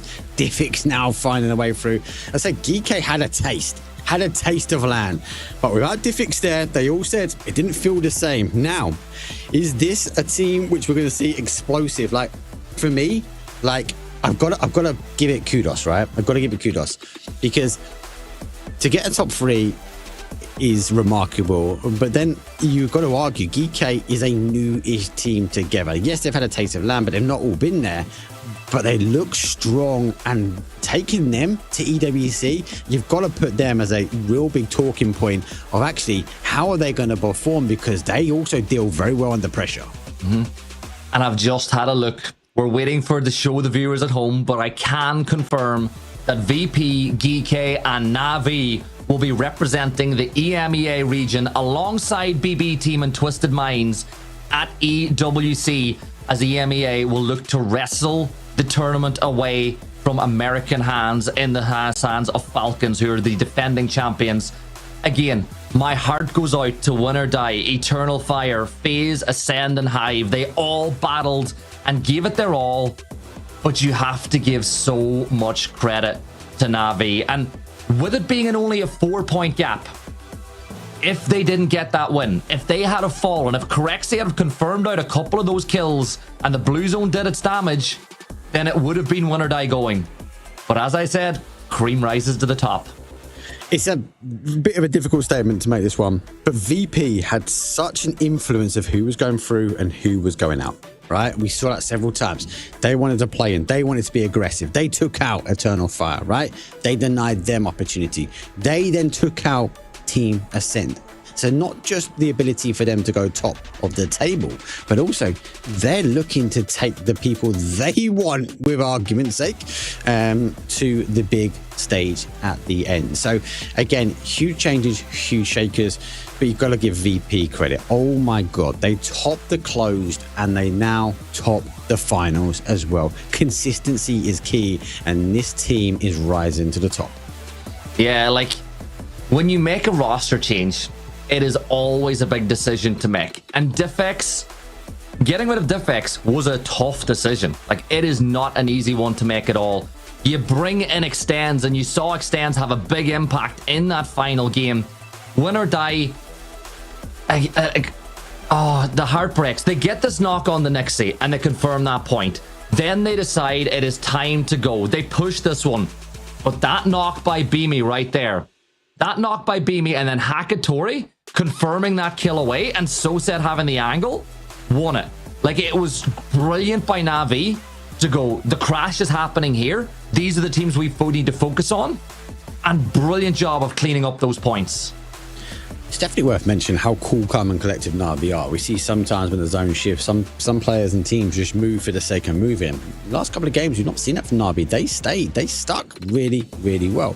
It was when Navi wanted to move. You talk about it all the time, like playing your game style. And yes, we know PUBG is a bit of a chaotic game, and sometimes you get drawn into fights you don't want to, and part and parcel with the zone shifting away and that. But Navi feel like a team, especially with Extended at the moment, that actually, like, no, we want to play our game. We'll move when we're ready to move. We'll take on, but more importantly, we'll let you guys figure out where you want to go first, and then we will make a decision of where we want to crash and who we want to take out. And I think that is a key. That little bit of difference between some of these teams will make and break, and for this time, it has made their way into EWC. That blue zone lands a fraction of a second earlier. Navi don't win that game. Those shots from Win or Die onto the car, they hit headshots, they get a knock. Navi do not win that game. Honestly, there is no game like PUBG when it comes to little details, the tiniest of details, resulting in who wins and who loses a game. Corexi tried his best to stop it. And you have to give VP credit there as well, right? VP with 2 players up in that 2v4, they could have just thrown in the towel. They could have just said, you know, GG's, but they battled. They tried their best to still win in that situation. But Navi, man, like, could you imagine the elation that they are feeling right now at home, realizing they have just qualified for a $2 million tournament? Oh, They deserve the word. They deserve the world for winning that map. Like, they knew what the task was and they got it done. And this is not a pass. This is not like a you're in because you're a global partner team, etc. Everyone's had to fight to get here, right? We've got to remember these guys are joining the likes of Twisted Minds. They worked hard. BB, again, working those point systems down. So they had to work. This has not been a free pass for this team, and it came down to the last game. Going into this, I was a bit worried. I was looking at this leaderboard going, could be FaZe, could be an RV, Eternal Fire looking good, Ascend if they don't like apply to the pressure, if they take the fight, if that aggressive send that I talk about, if Ascend are aggressive, they could get it. And Ascend came out swinging as well. So I'm looking for 5 teams that are going, actually, do you know what? They really want this. They really want to be ensuring that this is not the end of the road for them. And do you know what? On the top of it, it's all played really well. Unfortunate for some. VP caused some major issues for these teams as well. But Na'Vi kept their cool, calm, and collective. Yeah, for a second there as well, Luca got that knock, and you thought again, is this going to be VP's game with the hard cover?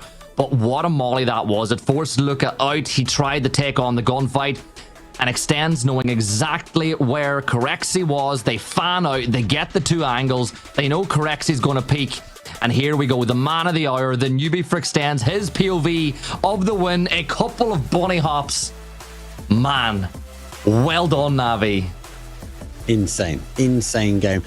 Over the 18 games though, it has not been disappointing at all, because it has been a show stopper nonetheless. Early doors, it showed us actually multiple when it comes down to that. But as we can say, the leaderboard's obviously taking a little while to update, but we can confirm VP are top of the 175 points to be going through. Top of closed, top of finals, hopefully top in the grand finals at LAN.